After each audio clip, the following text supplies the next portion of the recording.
My husband Edgar was coaching our 9-year-old Timothy to tell the divorce lawyer that I was sleeping with my personal trainer. What Edgar didn't know was that I'd already installed cameras throughout our house and caught him with his secretary Yvette in our marital bed 3 weeks earlier. When the lawyer asked Timothy to repeat his rehearsed lies about Mommy's affair, I placed a tablet on the conference table and pressed play. Edgar's face went white as his own voice filled the room. "Tell them you saw Mommy kissing the trainer. Buddy, tell them she doesn't love Daddy anymore."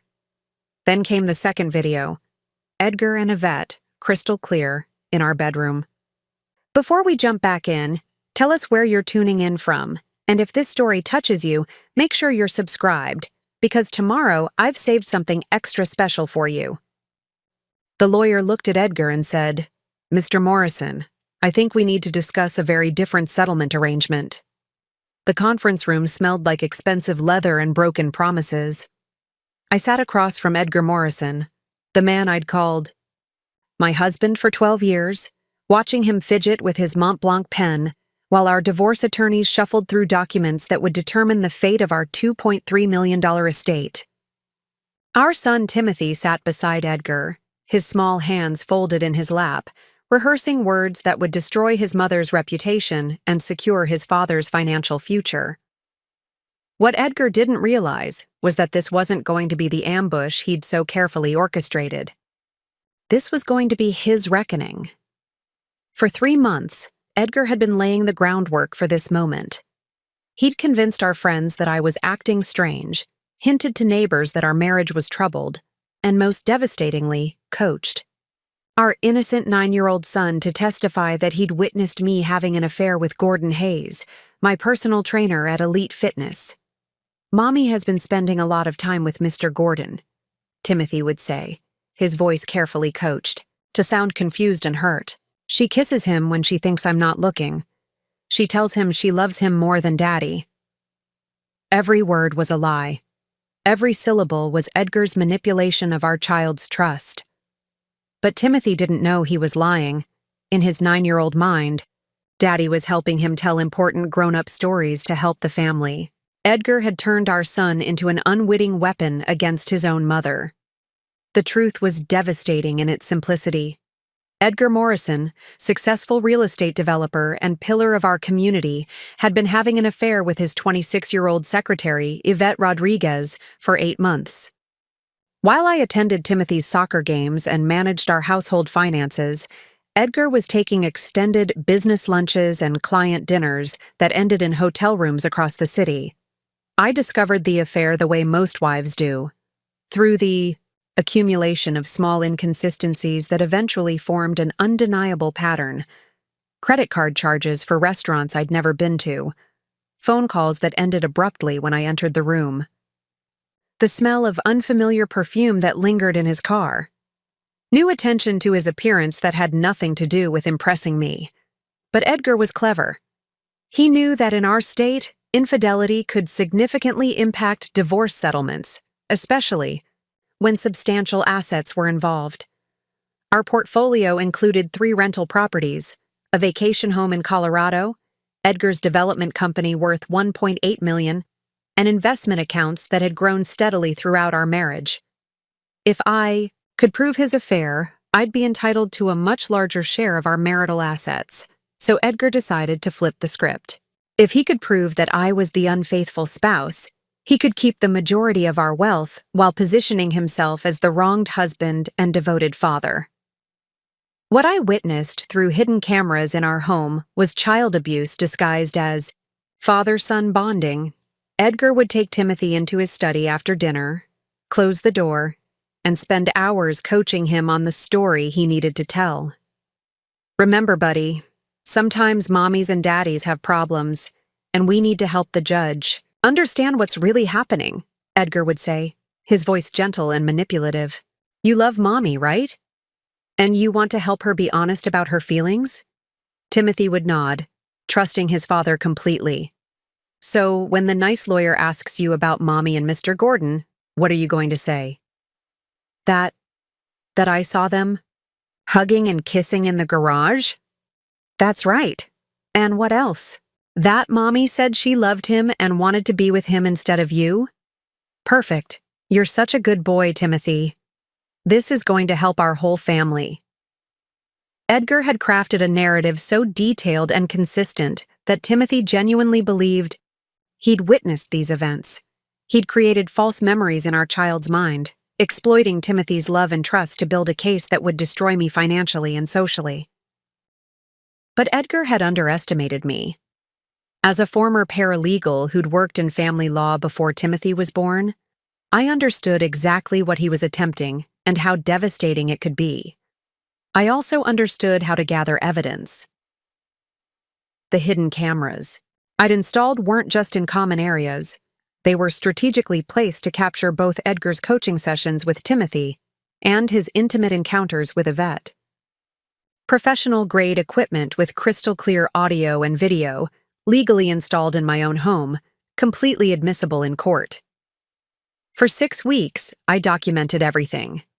Edgar's lies to Timothy, his phone conversations with Yvette planning their secret meetings, their physical encounters in our marital bedroom while Timothy was at school and I was supposedly at yoga class, his financial manipulation, moving money into accounts I didn't know existed, preparing to hide assets before filing for divorce.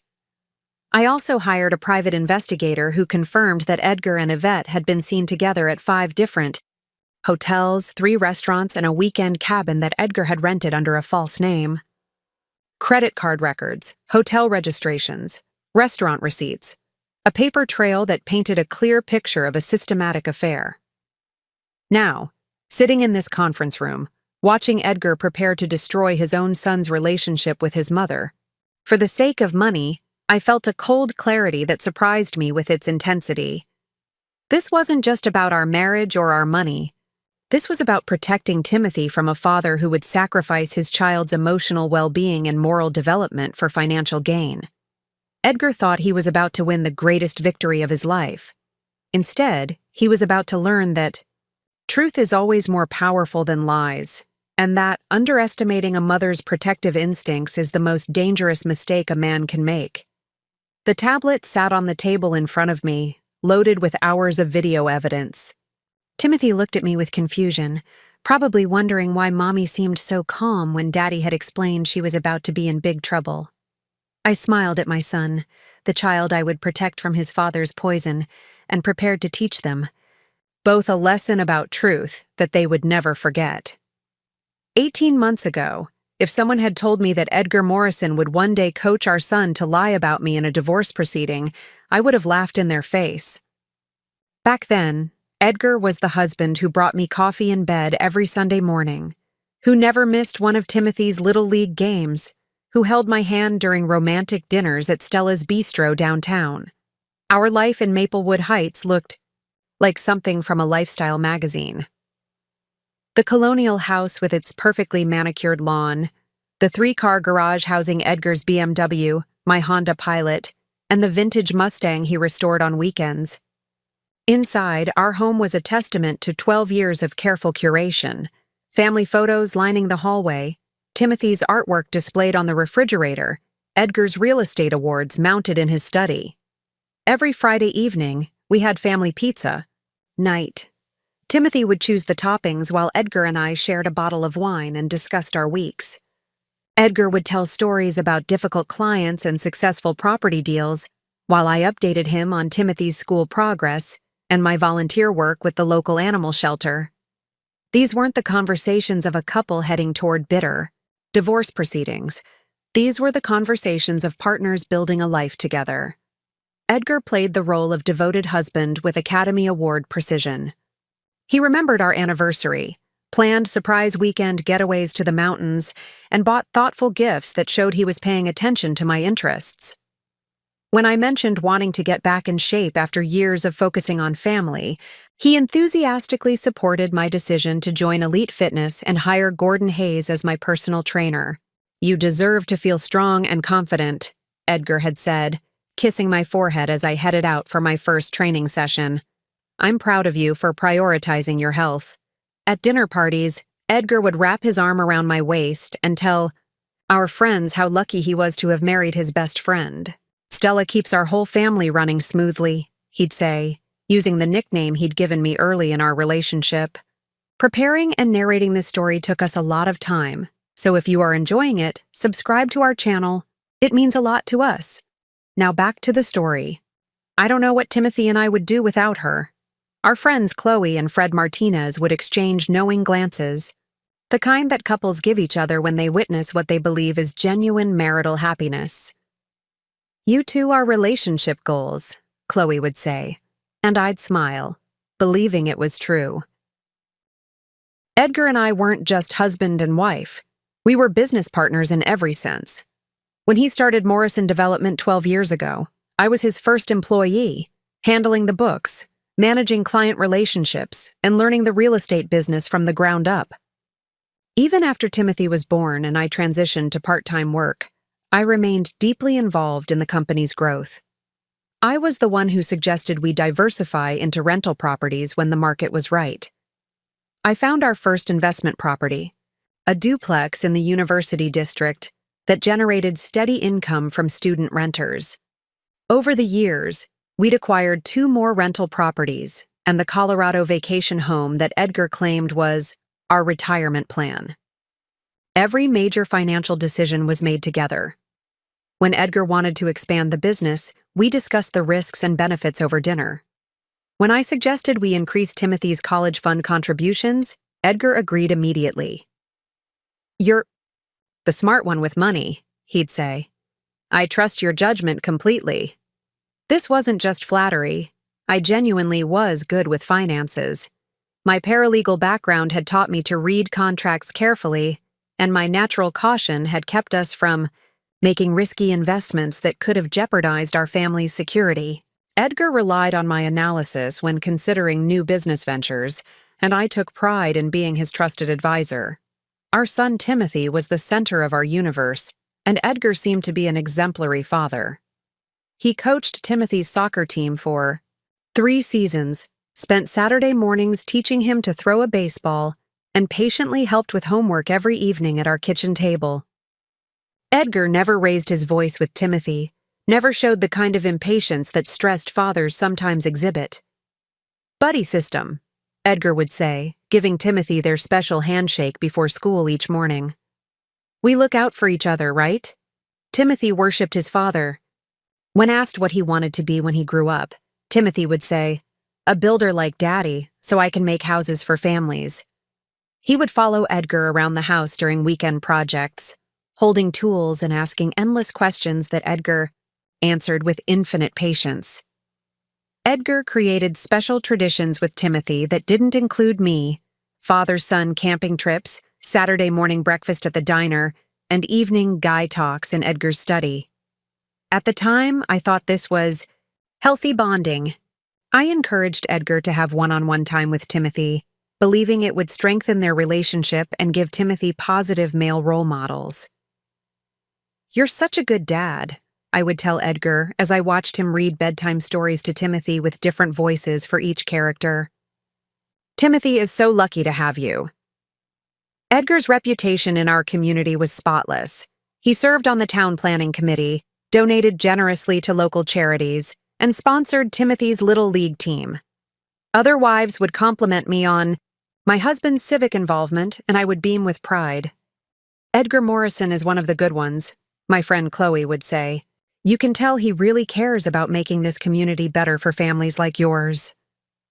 Edgar made a point of being visible at community events.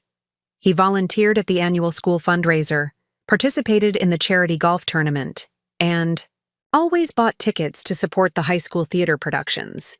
Other husbands would joke that Edgar was making them look bad with his level of involvement. Even the affairs of our neighbors seemed to strengthen Edgar's image as a faithful husband. When the Hendersons divorced after Mr. Henderson's gambling addiction came to light, Edgar would shake his head sadly. "I don't understand how men can risk their families like that," he'd say. "A wife and child should be a man's top priority." By 2023, our combined assets had grown to impressive levels. Morrison Development was valued at $1.8 million, generating consistent profits that Edgar attributed to our teamwork.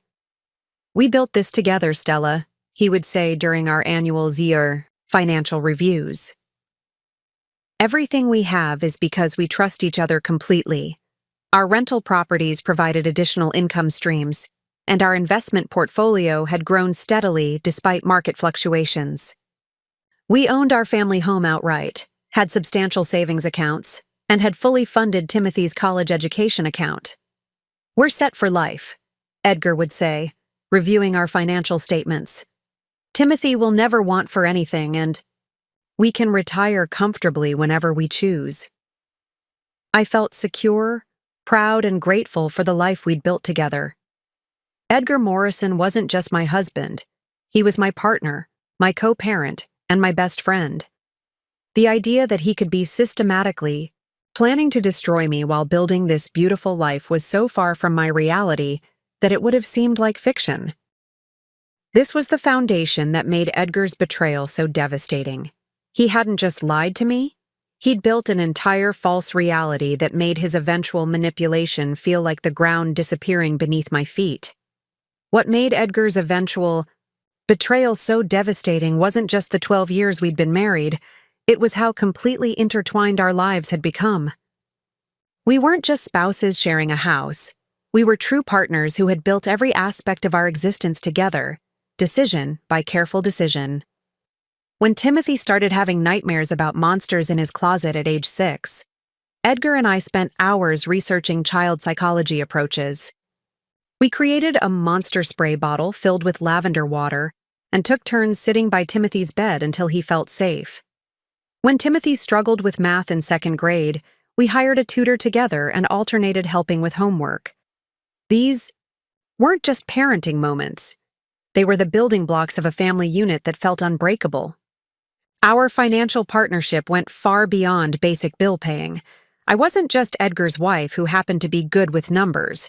I was his trusted business advisor whose insights had directly contributed to our success. When Edgar was considering whether to bid on a major commercial development project in 2021, I spent weeks analyzing market trends, construction costs, and potential return on investment. The profit margins are solid, I told him after reviewing comparable projects, but the timeline is aggressive. If we take this on, we need to factor in potential delays and cost overruns. Edgar listened to every concern, asked detailed questions about my analysis, and ultimately decided to bid $50,000 higher than his initial estimate to account for my projected contingencies. We won the contract, completed the project on time and under budget, and netted $340,000 in profit. Edgar credited my analysis in his presentation to potential investors, calling me the brain behind Morrison Development's risk management. Edgar didn't just rely on my financial expertise. He included me in every major decision because he claimed to value my judgment. When his business partner wanted to expand into residential flipping, Edgar brought the proposal home for us to discuss over dinner. "What's your gut feeling?" he asked, spreading blueprints across our dining room table while Timothy colored nearby. "The numbers look good on paper, but I trust your instincts more than any spreadsheet." I studied the proposal for 3 days, visited comparable properties, and researched the specific neighborhood's appreciation trends. My recommendation was to pass on the opportunity because the area's school district was facing budget cuts that could negatively impact property values. "You're absolutely right," Edgar said after considering my research. "This is why I married the smartest woman in town." 6 months later, the first house they would have flipped lost $30,000 in value when the elementary school was forced to close due to district budget cuts.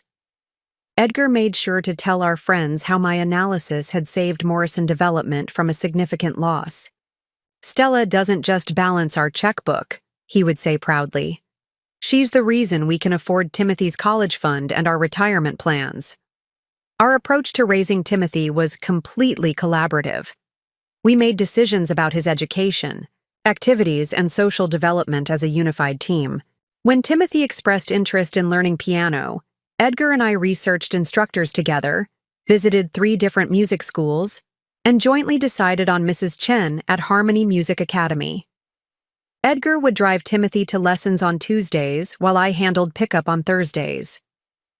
We both attended Timothy's recitals, both celebrated his progress, and both enforced practice schedules when his enthusiasm waned. This wasn't a situation where one parent was the disciplinarian and the other was the fun parent. We presented a united front on everything. When Timothy asked difficult questions about topics like death, divorce, or why some kids' parents didn't live together, Edgar and I would discuss our responses privately first, ensuring we gave consistent, age-appropriate answers that aligned with our values. "We want Timothy to grow up feeling secure and confident," Edgar would say during our evening conversations after Timothy was asleep. "The most important thing we can give him is the knowledge that his parents are a team." Edgar was particularly adamant about protecting Timothy from adult stress. If we disagreed about something, and we rarely did, we made sure to hash it out privately rather than arguing in front of Timothy. Edgar would often praise me for my patience with Timothy's childhood phases and my ability to explain complex concepts in ways our son could understand. Our reputation as a couple extended far beyond our immediate family. Edgar and I were the couple other people looked to as an example of a successful marriage. We hosted dinner parties where Edgar would cook his famous barbecue while I prepared sides and desserts. Our friends would comment on how effortlessly we worked together, how we seemed to anticipate each other's needs. "You two have something special," our friend Fred would say, watching Edgar and me coordinate serving dinner to 12 guests without a single moment of confusion or conflict. "Chloe and I have been married 15 years, and we still bump into each other in the kitchen." Edgar would always redirect credit to me in these moments. "Stella's the organized one," he'd say. "I just follow her lead and try not to mess up her system." We were the couple friends called when they needed relationship advice. When Chloe and Fred went through a rough patch over Fred's spending habits, they came to our house for guidance. Edgar and I spent hours listening to their concerns and sharing strategies that had worked for us. "The key is communication and respect," Edgar told them, his arm around my shoulders as we sat on our living room couch. "Stella and I tell each other everything. No secrets, no hidden resentments. That's why we work." Beyond the public displays of partnership, Edgar and I shared the kind of intimate trust that develops over years of consistent reliability. He was the person I called when I was running late for Timothy's pickup. I was the person he texted from work when he needed me to handle an unexpected client issue. Edgar knew my vulnerabilities, my tendency to worry excessively about Timothy's safety, my insecurity about not having completed my college degree, my fear that I wasn't contributing enough to our household despite my business involvement. Instead of exploiting these insecurities, Edgar consistently reassured me. "You're the strongest person I know," he would say when I expressed doubts about my capabilities. "Timothy is lucky to have you as his mother, and I'm lucky to have you as my partner." When I decided to return to the gym and hire a personal trainer, Edgar's support felt genuine and enthusiastic. "You deserve to feel confident and strong," he said. "Whatever makes you happy makes me happy." Our conversations about the future were detailed and collaborative. We planned Timothy's education path, discussing whether private school would be worth the expense and which colleges might best suit his interests and abilities. We talked about expanding Morrison Development, potentially opening a second office in the next county. Edgar would often bring up retirement plans, describing the travel we'd do once Timothy was independent and the house we might buy in Colorado, near our vacation property. "We'll be those couples who take cooking classes in Italy and learn photography," he'd say. "We've earned the right to be selfish with our time after raising Timothy and building the business." These weren't casual daydreams. They were concrete plans backed by financial strategies and timeline discussions. Edgar seemed as invested in our shared future as I was, which made his secret planning for my destruction feel like the most profound betrayal imaginable. This foundation of trust, partnership, and mutual respect was what Edgar systematically dismantled in his quest for financial advantage. He didn't just cheat on our marriage. He weaponized 12 years of love and trust against me. The first crack in my perfect world appeared on a Tuesday afternoon in March, disguised as a routine business call. I was folding Timothy's laundry in our bedroom when Edgar's phone rang on his nightstand. He was in the shower, and the caller ID showed Morrison Development Office, our business line that Yvette, his secretary, typically answered. Without thinking, I picked up. We'd always handled each other's business calls when necessary. It was one of the small intimacies of our partnership that I'd never questioned. "Hello, Morrison Development. This is Stella." The silence on the other end stretched too long. Then, a female voice younger than mine with a slight tremor of surprise. "Oh, I was looking for Edgar. He's in the shower. Can I take a message, or would you like him to call you back?" Another pause. This is Yvette. From the office. I'll call back later." The line went dead before I could respond. I stared at the phone, replaying the conversation, in my mind. Yvette had been Edgar's secretary for 8 months, hired after our previous assistant relocated to Florida. I'd met her twice. Once when Edgar introduced her at the office Christmas party, and again when she'd delivered contracts to our house that Edgar needed to sign urgently. What struck me as odd wasn't that she'd called Edgar's personal phone. Business and personal lines often blurred in a small company. What struck me was her reaction to hearing my voice. The surprise, the almost guilty stammering, the abrupt hang-up. As if she'd expected Edgar to answer and had been thrown off by the possibility of speaking to his wife. When Edgar emerged from the bathroom, towel wrapped around his waist, I mentioned the call casually. "Yvette called your cell. I told her. You'd call back." Edgar's reaction was barely perceptible. A momentary tightening around his eyes, a half-second pause before responding. "Okay, thanks. Probably just checking on the Riverside project timeline." He picked up his phone immediately and walked into his closet to get dressed, closing the door behind him. Edgar had never been modest about changing clothes in front of me. In 12 years of marriage, the closet door had always stayed open during our conversations. Through the thin door, I heard him make a call. His voice was lower than usual, the tone more intimate than professional. I couldn't make out specific words, but the cadence was wrong for a business conversation about project timelines. When he emerged, fully dressed, his expression was carefully neutral. "Just checking on some permits," he said, not meeting my eyes. "You know how bureaucratic these city offices can be." That night at dinner, Edgar seemed distracted. Timothy was excited about an upcoming field trip to the Science Museum, chattering about exhibits he wanted to see, but Edgar's responses were mechanical, his attention clearly elsewhere. When Timothy asked if Daddy would be a chaperone, Edgar said he couldn't because of important meetings that week. This was unusual. Edgar had never missed an opportunity to volunteer for Timothy's school activities.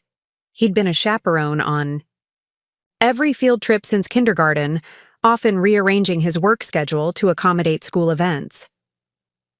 3 days later, I discovered Edgar had changed the password on his phone. I found out accidentally when Timothy knocked over a glass of juice at breakfast, and the sticky liquid splashed onto Edgar's phone on the kitchen counter. "I'll clean it off," I said, grabbing paper towels and picking up the device to wipe it down. The screen lit up, prompting for a passcode. For 3 years, Edgar's passcode had been Timothy's birthday. 814. Simple, meaningful, something we both knew. The code didn't work. "Hey, what's your new passcode?" I called to Edgar, who was helping Timothy change his juice-stained shirt upstairs. "What?" His voice carried down, sharp with an edge I'd rarely heard. "Your phone got juice on it. I'm trying to make sure it's working properly." Edgar appeared at the top of the stairs, taking the steps 2 at a time with unusual urgency. "I'll handle it," he said, taking the phone from my hands more abruptly than necessary. "I changed it last week for security reasons. You know how hackers target business phones." This explanation made logical sense. Edgar's phone contained client information, contract details, and financial data that could be valuable to competitors. But the way he'd rushed downstairs, the way he'd taken the phone from my hands as if I'd been caught going through his personal belongings, felt completely wrong. "What's the new code?" I asked. "In case of emergencies?" Edgar's pause was barely noticeable, but I caught it. "I'll write it down for you," he said, then never did. Edgar's work schedule, which had been predictably consistent for years, began shifting without clear explanation. Instead of arriving home by 6:30 p.m. for family dinner, he started calling around 5 p.m. with updates about client meetings running late or permit issues that need immediate attention. "Don't wait dinner for me," became his regular refrain. "I'll grab something and be home around 9. When he did arrive home, usually closer to 10 p.m., Edgar seemed simultaneously wired and exhausted. He'd pour himself a scotch, unusual for someone who rarely drank on weeknights, and sit in his study reviewing paperwork that he claimed couldn't wait until morning. Timothy began asking why Daddy was always working late. "Is Daddy's job getting harder?" he asked one evening as I tucked him into bed alone for the third time that week. "Daddy's just really busy with important projects," I explained, echoing Edgar's explanations. "But he loves spending time with you, and weekends are still our family time." Except weekends were changing too. Edgar started scheduling Saturday morning site visits that required him to leave the house by 8 a.m. and return around noon. These visits to various properties had always been part of his routine, but they'd typically been midweek appointments that didn't interfere with family time. The smell hit me one evening when Edgar leaned down to kiss Timothy goodnight. A sweet, floral scent that definitely wasn't my perfume and wasn't anything Edgar normally wore. When I mentioned it, he explained that he'd been showing properties to a client who wore way too much perfume, and the scent had transferred to his clothes during their handshake. "Some people have no sense of restraint with fragrance," he said with a laugh that sounded forced. "I'll need to shower before bed to get rid of it." 2 weeks later, cleaning out Edgar's car while he was at Home Depot with Timothy, I found a lipstick tube wedged between the passenger seat and center console. The shade was a deep red that I'd never worn. I preferred subtle pinks and neutral tones. The brand was expensive, more costly than anything I typically bought for myself. When I asked Edgar about it that evening, he looked genuinely puzzled. Maybe it fell out of Chloe's purse when we gave her and Fred a ride to the Martinez anniversary party last month. This explanation seemed plausible. Chloe did wear bolder makeup than I did, and we had carpooled to their friend's anniversary celebration. But something about Edgar's expression, the relief when he landed on a logical explanation, felt practiced, as if he'd been preparing responses for questions like this. Most troubling was the emotional distance that seemed to be growing between us. Edgar still said "I love you" before leaving for work and before bed, but the words felt automatic, stripped of the warmth and spontaneity that had characterized our relationship. Our evening conversations, which had once covered everything, from Timothy's development to business challenges to our future plans, became superficial updates about schedules and logistics. When I tried to engage Edgar in deeper discussions, asking about his stress levels, offering to help with whatever was making work so demanding, he deflected with vague reassurances. "Everything's fine, Stella. Just the usual business pressures. Nothing you need to worry about." But I was worrying. The man who had shared every concern, every triumph, every decision for 12 years was suddenly handling his challenges alone. The partner who had valued my insights and relied on my support was now shutting me out of problems that were clearly affecting our family life. These changes were subtle enough that I could rationalize each one individually. Business stress explained. The long hours. Security concerns justified the password change. Client interactions accounted for unfamiliar scents. But together, they formed a pattern that made me increasingly uneasy. Something was wrong in my perfect marriage, and Edgar Morrison, the man I trusted more than anyone in the world, was lying to me about what it was. My first concrete evidence came through our joint credit card statement in April. As the family financial manager, I reviewed all our accounts monthly, reconciling expenses and categorizing purchases for tax purposes. This routine had never revealed anything suspicious. Edgar's spending patterns were consistent and predictable, but April's statement contained charges that made no sense. 2 dinners at Romano's Italian Bistro, a restaurant across town that Edgar had never mentioned visiting. The amounts were significant, $127 and $143, suggesting elaborate meals for 2 people, not quick business lunches. The timing was also suspicious. Both charges occurred on evenings when Edgar had claimed to be working late on permit issues. More concerning was a charge for $89 at Victoria's Secret. Edgar had never bought me lingerie in 12 years of marriage. When I asked about it, his explanation came too quickly, too smoothly. Client appreciation gift for Mrs. Henderson. She helped expedite the zoning approval for the Maple Street project. Mrs. Henderson was 67 years old and had been helping Edgar navigate city bureaucracy for 5 years. The idea of him buying her intimate apparel was absurd, but Edgar delivered the lie with such confidence that I almost questioned my own judgment. The hotel charge was what made my hands shake. The Fairfield Inn downtown for one night in mid-April. Edgar had been home that entire week, sleeping in our bed every night. When I mentioned the charge, Edgar's face went through a series of micro-expressions: surprise, calculation, then forced confidence.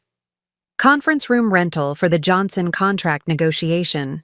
Their lawyer insisted on neutral territory, and the hotel meeting rooms were the only space available on short notice. Edgar's phone conversations became increasingly secretive. He would step outside to take calls, claiming the reception was better in the backyard. When his phone rang during family time, he would glance at the caller ID and either ignore it completely or excuse himself to handle this business emergency. One Saturday morning, while Edgar was supposedly checking on the Riverside project, I heard his phone buzzing in his study where he'd forgotten it. The display showed 7 missed calls from YR and 3 text messages. When Edgar returned an hour later and discovered his phone, his panic was barely concealed. "Important client," he muttered, scrolling through the messages with his back to me. "Crisis at the downtown property." But if it was truly a client emergency, why hadn't he answered his office phone? I'd been home all morning, and the business line hadn't rung once. The most damning evidence came accidentally. Timothy had been playing with Edgar's phone while Edgar showered, launching the camera app and taking random photos the way children do. Later that evening, when Edgar was showing Timothy how to delete the silly pictures he'd taken, I glimpsed something that made my stomach drop. Mixed in with Timothy's blurry photos of the ceiling and his own feet was a photo that Edgar clearly hadn't meant to take, a mirror selfie showing Edgar with his arm around a young woman with dark hair. Her face was partially obscured, but her body language was intimate, comfortable. This wasn't a professional photograph with a client. Edgar deleted the photo quickly, but not before I'd seen it. When I mentioned it, his denial was immediate and absolute. "Must have been from the office Christmas party.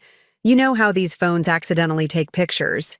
Except our office Christmas party had been 4 months ago, and Edgar's clothing in the photo was a blue shirt I'd bought him for his birthday in March." My suspicions about Yvette crystallized during an unexpected visit to Edgar's office in late April.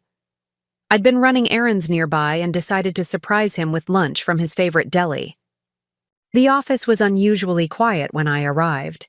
Edgar was supposedly at a client meeting, and Yvette was the only person present. Her reaction to seeing me was telling.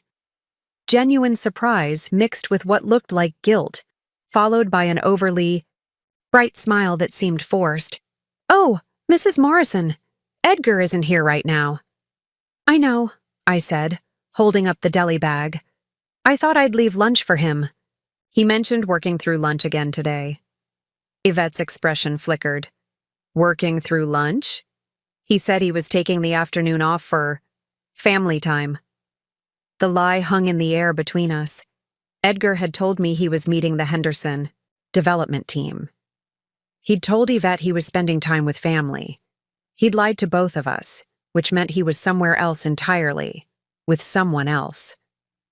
Edgar's behavior with technology became increasingly paranoid. His laptop, which had always sat open on his home office desk, now required a password and was closed whenever he left the room. His phone was constantly face down and never left unattended. But Edgar had forgotten about our shared cloud storage account. Photos and documents automatically synced across our devices, a convenient feature for sharing family pictures and important documents. In early May, while looking for photos of Timothy's recent soccer game to send to my mother, I found images that didn't belong to our family collection. Restaurant receipts that Edgar had photographed, presumably for business expense records, but from establishments he'd never mentioned visiting. Photos of wine bottles and elaborate desserts that suggested romantic dining rather than business meetings. Most damning was a photo of car keys next to what appeared to be a hotel room keycard. The metadata on these photos revealed they'd been taken on dates when Edgar claimed to be working late or attending business meetings. The timestamps showed romantic dinners occurring during hours when I'd been home alone with Timothy, believing Edgar was handling work crises. The evidence that forced me to confront reality came through Timothy himself.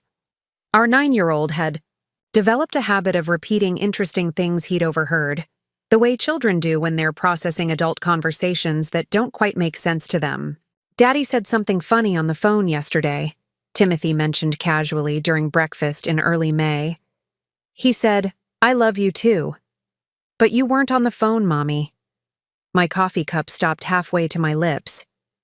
"What do you mean, sweetie?" "When Daddy was talking in his study. He said, 'I love you too,' like he says to you, but you were folding laundry upstairs." Timothy returned to his cereal, unaware that he'd just confirmed my worst fears. Edgar was telling someone else he loved them. The phone conversations, the secret meetings, the lies about his schedule, they all led to the same devastating conclusion. Edgar Morrison, my husband of 12 years, my business partner, my co-parent, the man I trusted with every aspect of my life, was having an affair. But what I didn't yet realize was that infidelity was just the beginning. Edgar wasn't just cheating on our marriage. He was planning to destroy me completely, using our own son as his weapon. The beautiful lie of our perfect life was crumbling, but the real nightmare was still to come. The discovery that shattered my world came on a Wednesday afternoon in May, when I returned home early from the animal shelter. Timothy was at a play date with his friend Marcus, and Edgar was supposedly meeting with contractors at the Riverside project. The house felt unusually quiet as I walked through the front door, my keys jingling softly in the entryway. What I heard coming from our bedroom upstairs made my blood turn to ice. Edgar's voice, low and intimate in a way I recognized from our own private moments. "God, I've missed you. Stella's volunteering until 5, and Timothy won't be back until 6. We have time." A female voice responded, younger and breathier than mine. "I hate sneaking around like this. When are you going?" "To tell her about us?" "Soon," Edgar replied, and I could hear the rustle of clothing, the creak of our mattress, our marriage bed where we'd conceived Timothy, where we'd shared 12 years of intimacy and trust. "After the divorce is finalized and I get the assets secured, then we can be together properly." My legs nearly gave out. I gripped the banister with white knuckles, forcing myself to remain silent while my entire world exploded around me. Edgar wasn't just having an affair. He was planning our divorce and discussing asset division with his mistress in the bed we shared. The woman's voice continued. "But what if she fights you for the business? For the properties?" "She's smart, Edgar. She handles all your finances." Edgar's laugh was cold and calculating, nothing like the warm sound I'd fallen in love with. That's exactly why this has to be handled carefully. Stella knows where every penny is, every contract, every investment. If I just file for divorce, she'll get half of everything, maybe more. But if I can prove she's been unfaithful, if I can document that she's an unfit mother who's been neglecting Timothy. The coaching sessions with Timothy are working? The woman asked. My heart stopped. Timothy. They were discussing Timothy. Like a charm, Edgar said with pride that made me nauseous. The kid believes every word I tell him. By the time we get to court, he'll testify that Mommy has been leaving him alone, neglecting him, and carrying on with her personal trainer. No judge will award custody or significant assets to an adulterous, neglectful mother. I forced myself to climb the stairs silently, each step feeling like I was walking toward my own execution. Through our partially open bedroom door, I could see Edgar with a young brunette woman who I now recognized as Yvette, his secretary. She was wearing one of my silk robes, the burgundy one Edgar had given me for our anniversary last year. You're sure Timothy will stick to the story? Yvette asked, running her fingers through Edgar's hair with the casual intimacy of established lovers. He's 9 years old and worships his daddy, Edgar replied with disgusting confidence. I've been very careful about how I've presented everything. I never tell him to lie. I just create scenarios in his mind and let him fill in the details. Remember when Mommy was gone for so long that evening? How scared you were. Pretty soon, he genuinely believes Mommy abandoned him. The manipulation was so sophisticated, so psychologically damaging, that I felt physically sick. Edgar wasn't just lying to our son. He was systematically rewriting Timothy's memories, creating false traumas that would damage our child's relationship with me permanently. And the personal trainer angle? Yvette pressed. Brilliant if I do say so myself, Edgar said with satisfaction. Stella hired Gordon Hayes completely innocently, but I've been planting seeds with Timothy about how much time Mommy spends with her special friend. I even drove past the gym a few times with Timothy, pointing out Mommy's car and suggesting she seemed happier there than at home. Yvette laughed, a sound that cut through me like glass. You're devious. I love it. The best part is that Stella has no idea what's coming, Edgar continued. She trusts me completely. By the time I file the papers and present Timothy's testimony, she'll be so shocked and devastated that she won't be able to mount an effective defense. I'll walk away with the business, the properties, and primary custody. She'll be lucky to get supervised visitation. As I listened in horror, Edgar outlined the full scope of his planning. He'd been systematically moving assets for months, creating hidden accounts that I didn't know existed. The offshore investments he'd claimed were, for tax purposes, were actually part of his exit strategy. The beauty is that Stella set up most of these financial structures herself, Edgar explained to Yvette. She's so good with money that she created the perfect system for me to hide assets within. Her own expertise is going to be her downfall. Edgar described how he'd been using my access codes and financial knowledge to move money into accounts under shell companies. My own skills as a paralegal and financial manager had provided him with the tools to steal from me systematically. What? About the house? Yvette asked. Stella will have to sell it to pay legal fees, Edgar said with cruel satisfaction. I've already spoken to 3 different attorneys about how to drag out the proceedings, make it as expensive as possible for her. By the time everything is settled, she'll be financially ruined and emotionally destroyed. The most devastating revelation came when they discussed Timothy's psychological state. Edgar described how he'd been gradually undermining Timothy's trust in me through subtle manipulation techniques that amounted to psychological abuse. The kid is already showing signs of confusion about his relationship with Stella, Edgar reported like he was discussing a successful business transaction. He started asking me why Mommy doesn't love Daddy anymore, why she spends so much time away from home. I never directly answer. I just look sad and say that sometimes adults have problems that children don't understand. Yvette asked how Timothy was handling the stress, And Edgar's response revealed the depth of his selfishness. He's been having some nightmares and seems more clingy than usual, but that actually helps our case. A child showing signs of emotional distress supports the narrative that his mother is causing instability in the home. Edgar was willing to traumatize our 9-year-old son, his own child, to gain financial advantage in divorce proceedings.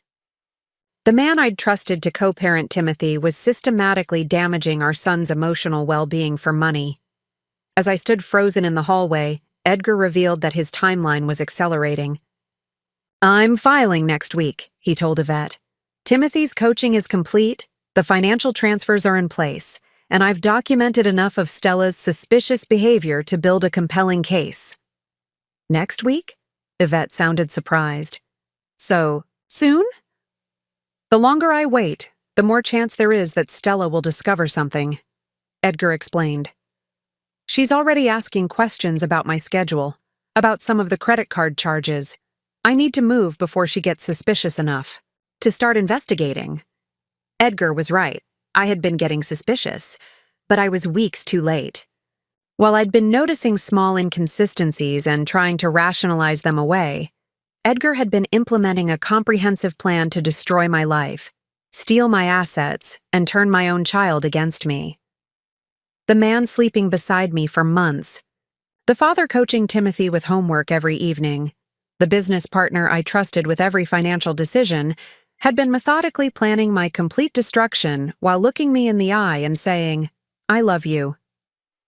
As I backed away, from the bedroom door on silent feet, my mind was already shifting from heartbroken wife to survival mode.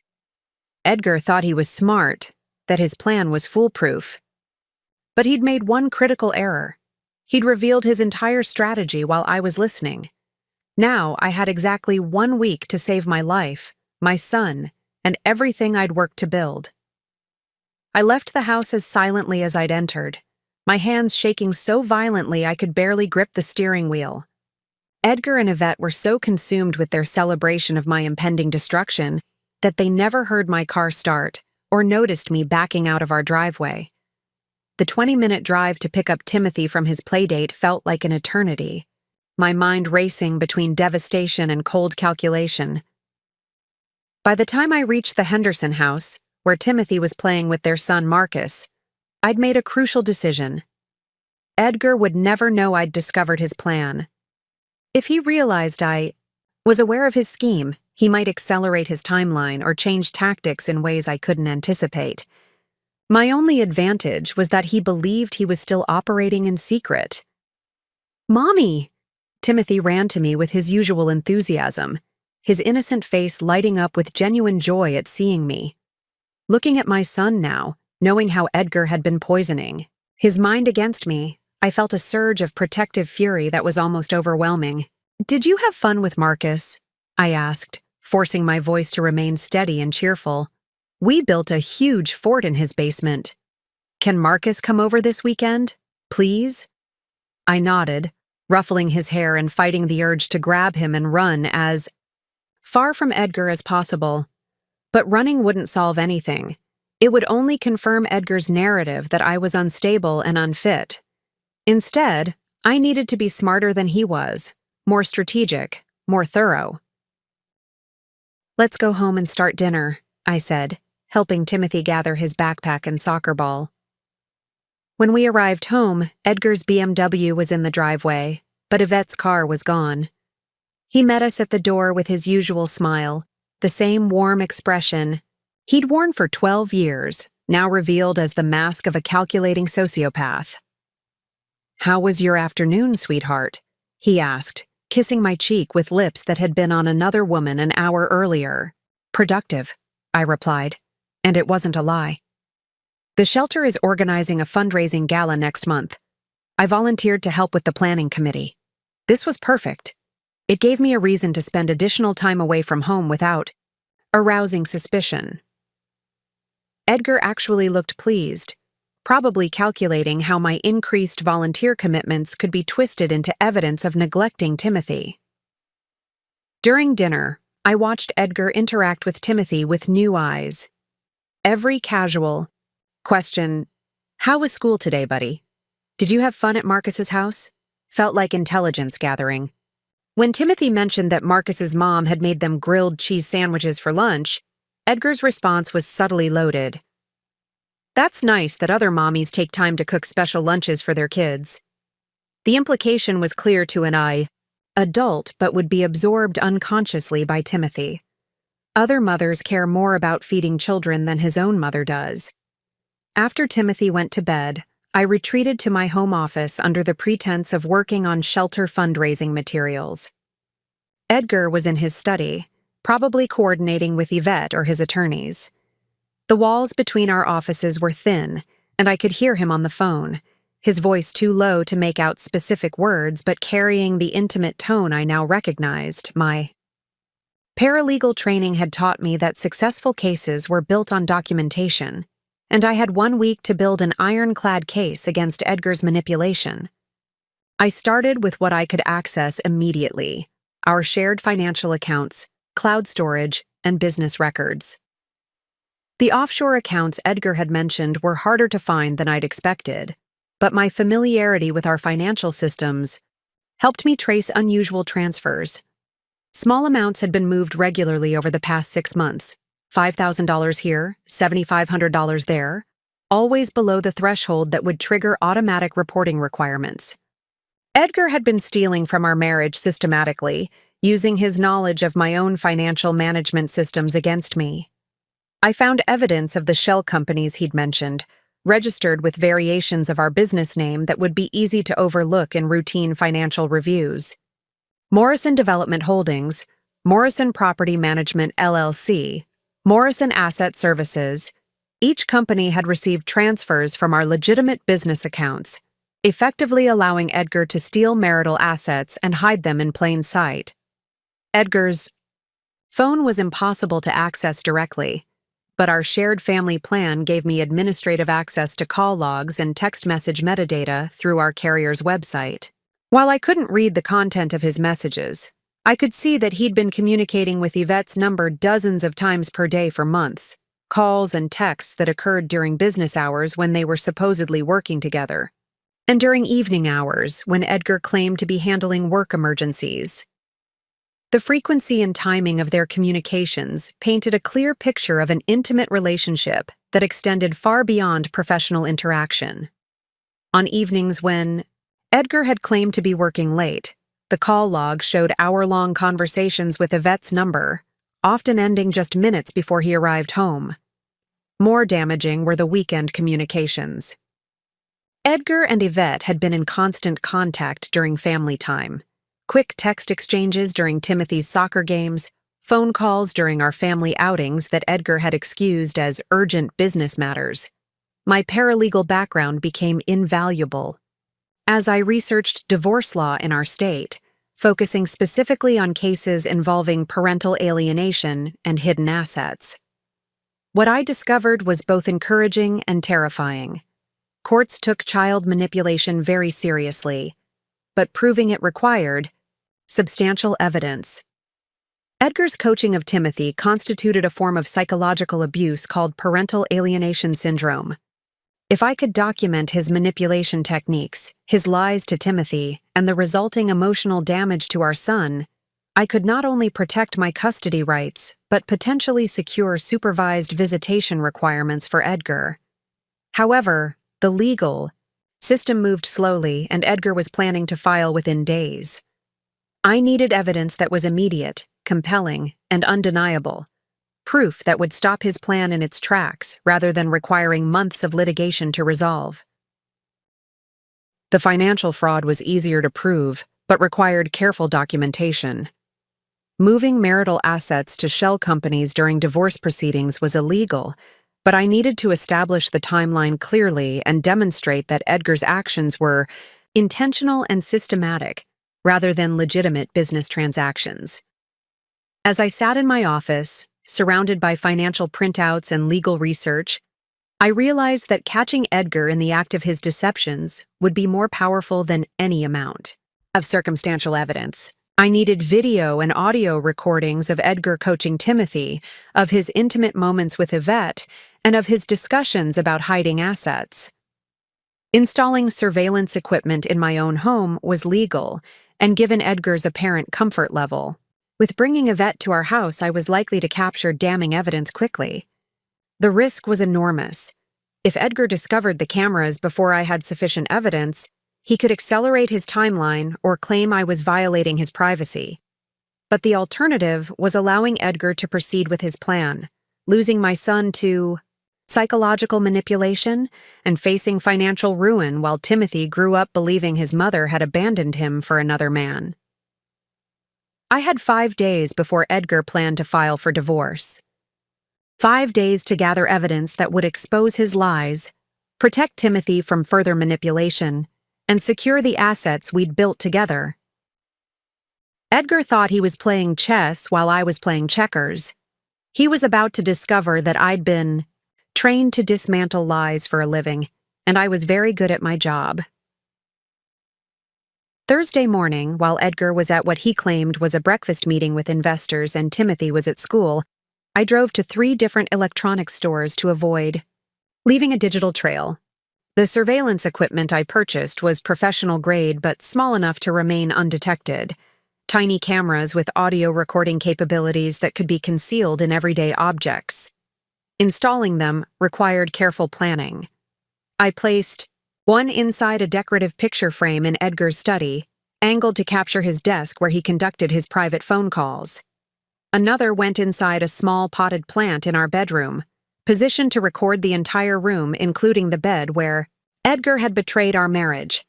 The third camera was the most crucial, hidden inside Timothy's bookshelf, where it could capture Edgar's coaching sessions. Each camera was connected to a cloud storage system that Edgar didn't know existed, using an account I'd created with my maiden name and a credit card he'd never seen. The footage would be automatically backed up to multiple servers, ensuring Edgar couldn't destroy the evidence even if he discovered the cameras. By noon, my house had become a recording studio that would capture every lie Edgar told, every manipulation he attempted, and every moment of his affair with Yvette. While reviewing Edgar's recent credit card statements more carefully, I discovered charges that revealed the scope of his legal preparation. 3 different law firms had been paid consultation fees over the past 2 months, amounts that suggested Edgar had been shopping for attorneys who would support his aggressive strategy.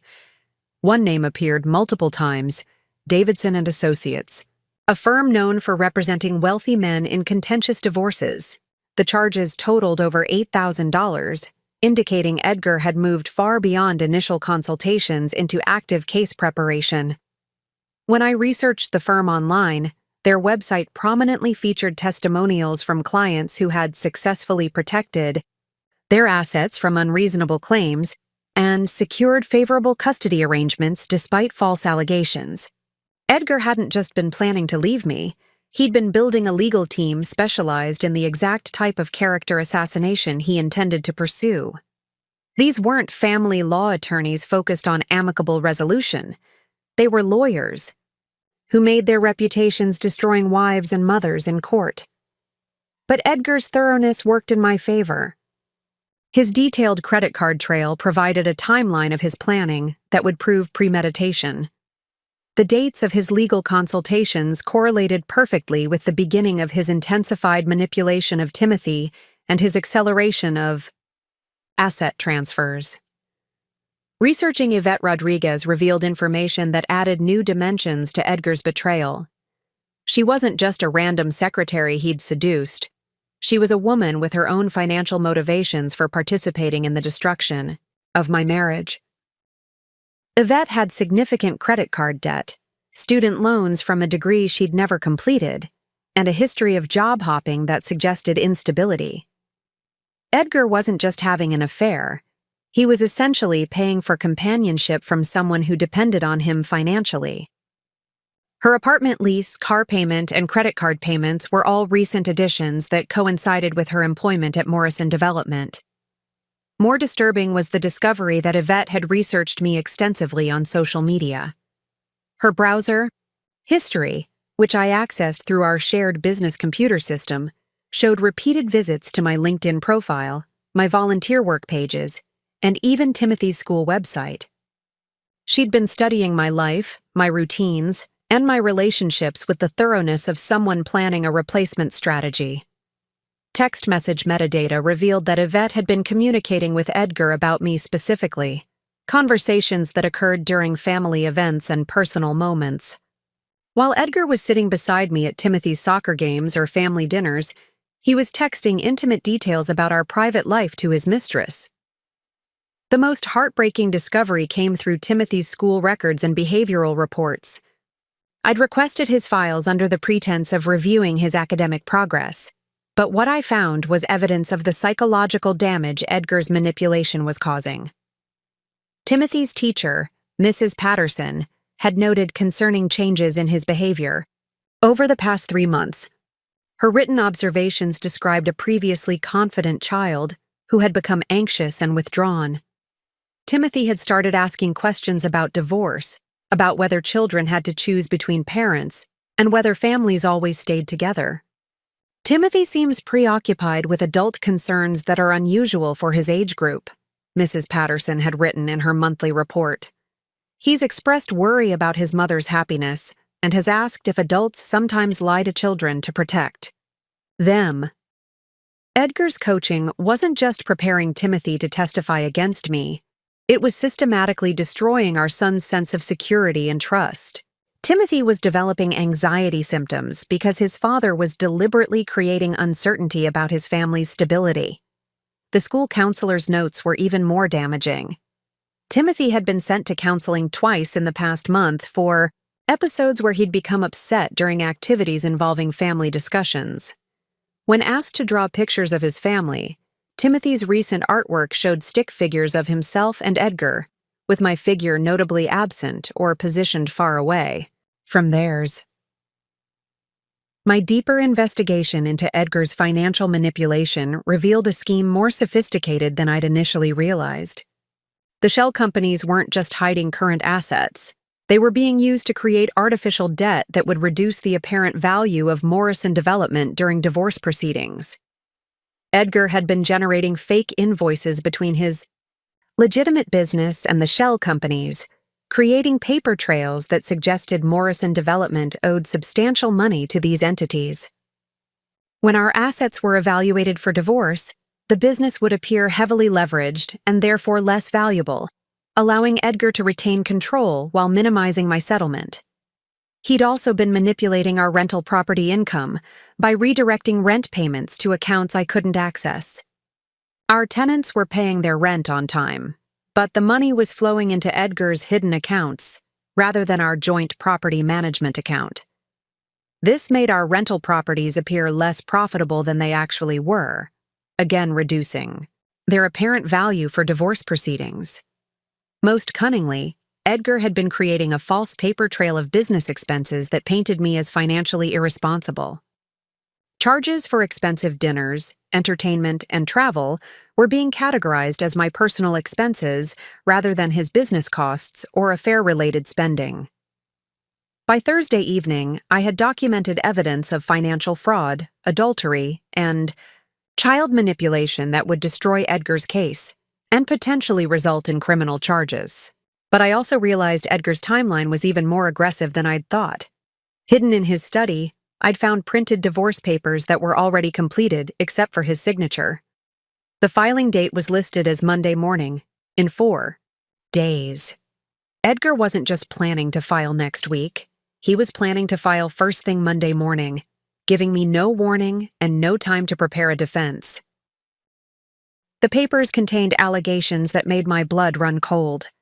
I was accused of emotional abandonment of Timothy, financial irresponsibility threatening the family's security, and adultery with multiple partners including but not limited to Gordon Hayes. Edgar had crafted a narrative so detailed and damaging that even I almost questioned my own memory while reading it. But Edgar had made one critical error in his rush to file quickly. The divorce papers contained specific dates and details about my alleged behavior. Dates when I could prove I was elsewhere. Details that contradicted documented reality. His lies were so elaborate that they'd created contradictions I could exploit. I had 4 days to build a countercase so comprehensive that Edgar's entire scheme would collapse the moment he walked into that courthouse. 4 days to protect Timothy, secure our assets, and ensure that Edgar's manipulation tactics would be used against him in court. The real battle was about to begin. Friday morning brought a revelation that transformed my understanding of Edgar's character entirely. While searching through old business files to document the timeline of asset transfers, I discovered correspondence that revealed Edgar's divorce wasn't his first venture into systematic deception and financial manipulation. Buried in a folder, marked insurance claims, I found documents related to a property damage claim from 2018 that I'd never known about. According to the paperwork, one of our rental properties had suffered significant water damage, and Edgar had filed a claim for $47,000 in repairs and lost rental income. The insurance company had paid the claim in full, but I'd personally managed our rental properties for years, handling maintenance issues, tenant communications, and financial records. There had never been any water damage to any of our properties. The photos Edgar had submitted showed damage to a property I didn't recognize, and the repair invoices were from contractors I'd never heard of despite handling all our vendor relationships.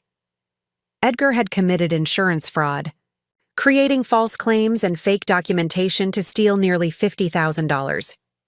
This wasn't a man who'd recently started lying for financial gain. This was someone with the established pattern of defrauding anyone who trusted him, including insurance companies, business partners, and his own wife. Digging deeper into Edgar's past business dealings revealed a pattern of behavior that extended back years before our marriage. Through public record searches, I found evidence of 3 previous business partnerships that had ended in litigation, with Edgar's former partners accusing him of financial impropriety and breach of fiduciary duty. The most disturbing case involved Edgar's partnership with a man named Fred Coleman in 2015. According to court documents, Coleman had accused Edgar of systematically stealing from their joint construction business by creating fake subcontractor invoices and redirecting client payments to personal accounts. The case had been settled out of court, with Edgar paying Coleman $85,000 in damages, money that had come from our joint accounts, which Edgar had explained as a business investment loss. Coleman's attorney had filed a motion describing Edgar's behavior as sophisticated financial manipulation designed to systematically defraud his business partner while maintaining a facade of legitimate business operations. The legal language was different, but the pattern was identical to what Edgar was doing to me, using trust and insider knowledge to steal assets while creating false narratives to justify the theft. Even more chilling was a deposition excerpt, where Coleman described Edgar's personality during their partnership. Mr. Morrison was exceptionally skilled at manipulation, capable of lying with complete sincerity while making the victim feel guilty for questioning his version of events. My investigation into Yvette's background revealed that Edgar's choice of her as both secretary and mistress wasn't random attraction. It was strategic recruitment. Yvette had been hired not because of her secretarial skills, which were mediocre according to her employment history, but because of her financial vulnerability and willingness to participate in questionable activities. Before working for Edgar, Yvette had been fired from 2 previous jobs for violating confidentiality agreements and inappropriate relationships with supervisors. Her references were weak, her resume showed gaps in employment, and her financial situation was desperate, enough that Edgar's job offer had been her only option. Edgar had essentially hired someone who was already compromised and financially dependent, then gradually involved her in increasingly serious criminal activities. Phone records showed that Edgar's relationship with Yvette. Edgar had essentially hired someone who was already compromised and financially dependent, then gradually involved her in increasingly serious criminal activities. Phone records showed that Edgar's relationship with Yvette had begun professionally, but quickly evolved into personal territory, with Edgar providing financial assistance for her rent, car payments, and credit card debt. Text message metadata revealed that Edgar had been coaching Yvette on her role in the divorce proceedings. She wasn't just his mistress. She was being prepared as a witness who would testify about my supposed adultery and neglect of Timothy. Edgar had created a scenario where his own affair partner would testify in court about my fictional infidelity. The most shocking discovery came through Edgar's computer files, which I accessed using administrative privileges I still retained from setting up our business systems years earlier. Hidden in encrypted folders were documents that revealed Edgar's plans extended far beyond our divorce. Edgar had been researching relocating to states with favorable divorce laws and limited extradition agreements. He'd investigated international banking options and offshore citizenship programs. This wasn't just about stealing marital assets. Edgar was planning to disappear entirely after destroying my life and taking Timothy. Real estate listings in his browser history showed properties in Costa Rica and Panama, countries with limited extradition treaties with the United States. Edgar had been planning not just to steal our assets and gain custody of Timothy, but to flee the country where he couldn't be held accountable for his crimes. Flight booking sites showed price comparisons for one-way tickets to Central America, with departure dates in late summer, coinciding with the time frame when our divorce would likely be finalized. Edgar intended to take Timothy on what would appear to be a father-son vacation and never return. Edgar's criminal planning extended beyond individual deception to involve a network of professionals who were either complicit or unknowingly facilitating his scheme. The law firm he'd retained specialized in high-conflict divorces involving asset hiding and parental alienation. The financial advisors he'd consulted were known for helping wealthy clients shield assets from divorce proceedings. Most disturbingly, Edgar had been consulting with a child psychologist who specialized in preparing children for difficult custody proceedings. The psychologist's website promoted services for helping children express their true feelings about parental relationships and overcome emotional manipulation from alienating parents. Edgar was planning to have Timothy evaluated by this psychologist, who would then testify that Timothy's preference for living with his father was genuine and that my relationship with Timothy was psychologically damaging. The psychologist would provide professional validation for Edgar's coached lies, making Timothy's false testimony appear to be legitimate therapeutic assessment. The final piece of Edgar's strategy was ensuring my complete financial ruin even beyond the divorce settlement. He'd been setting up scenarios where I would be liable for debts and legal costs that would force me into bankruptcy, making it impossible for me to fight for custody or appeal unfavorable court decisions. Edgar had been creating fake business, debts that would become my responsibility, setting up scenarios where I would be personally liable for Morrison Development's obligations while he retained control of the profitable assets. He'd structured our finances so that I would inherit the liabilities while he walked away with the assets. His plan was so comprehensive that even if I discovered his infidelity and fought the divorce, I would emerge financially destroyed, psychologically traumatized, and separated from Timothy permanently. Edgar hadn't just been planning to leave me, he'd been systematically engineering my complete destruction as a person, mother, and financial entity. But Edgar's thoroughness in planning my destruction had created an extensive paper trail of his criminal intent. Every document he'd created to steal from me, every lie he'd crafted to manipulate Timothy, every fraud he'd committed to hide assets was evidence that would expose him completely. Edgar thought he was playing a sophisticated, long game. What he didn't realize was that his elaborate criminal conspiracy had created the perfect evidence trail for his own prosecution. Friday evening, as I helped Timothy with his homework while Edgar claimed to be reviewing contracts in his study, my hidden cameras, "The sooner we file, the better," Edgar said, his voice carrying the tension of someone whose carefully laid plans were being pressured. "Stella's been asking more questions about my schedule, and I think she might be getting suspicious about some of the financial transfers." The person on the other end, presumably his attorney, must have expressed concern about rushing, because Edgar's response was sharp. "We can't wait for perfect timing.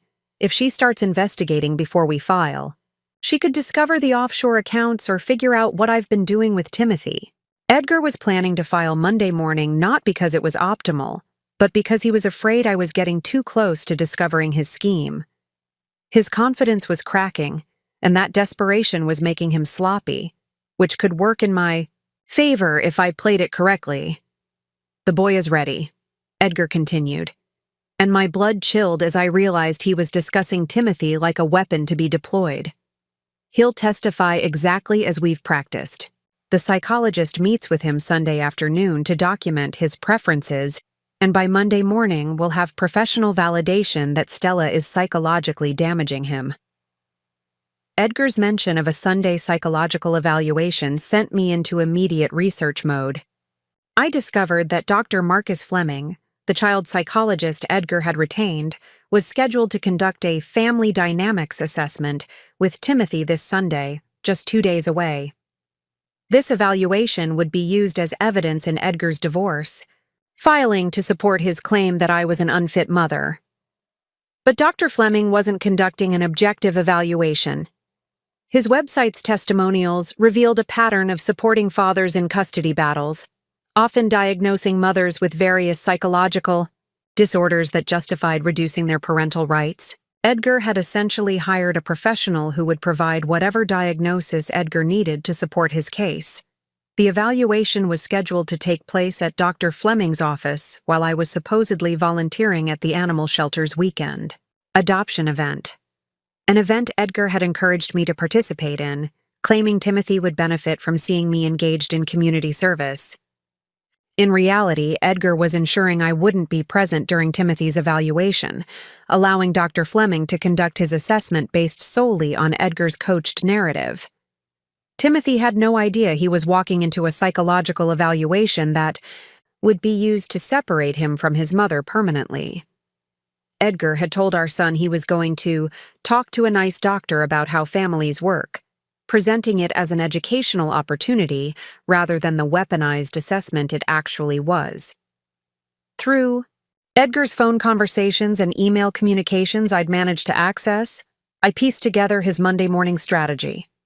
Edgar would file divorce papers first thing Monday morning, simultaneously requesting emergency custody based on Timothy's psychological evaluation and my documented adultery and neglect. His attorney had prepared a motion for immediate supervised visitation only, citing Timothy's emotional distress and my dangerous behavior patterns. Edgar planned to have me served with papers while I was at work, ensuring I'd be unprepared and emotionally devastated when confronted with the allegations. In a professional setting, the timing was calculated to maximize my disadvantage. Monday morning filing meant I'd have minimal time to secure legal representation before Tuesday's emergency custody hearing.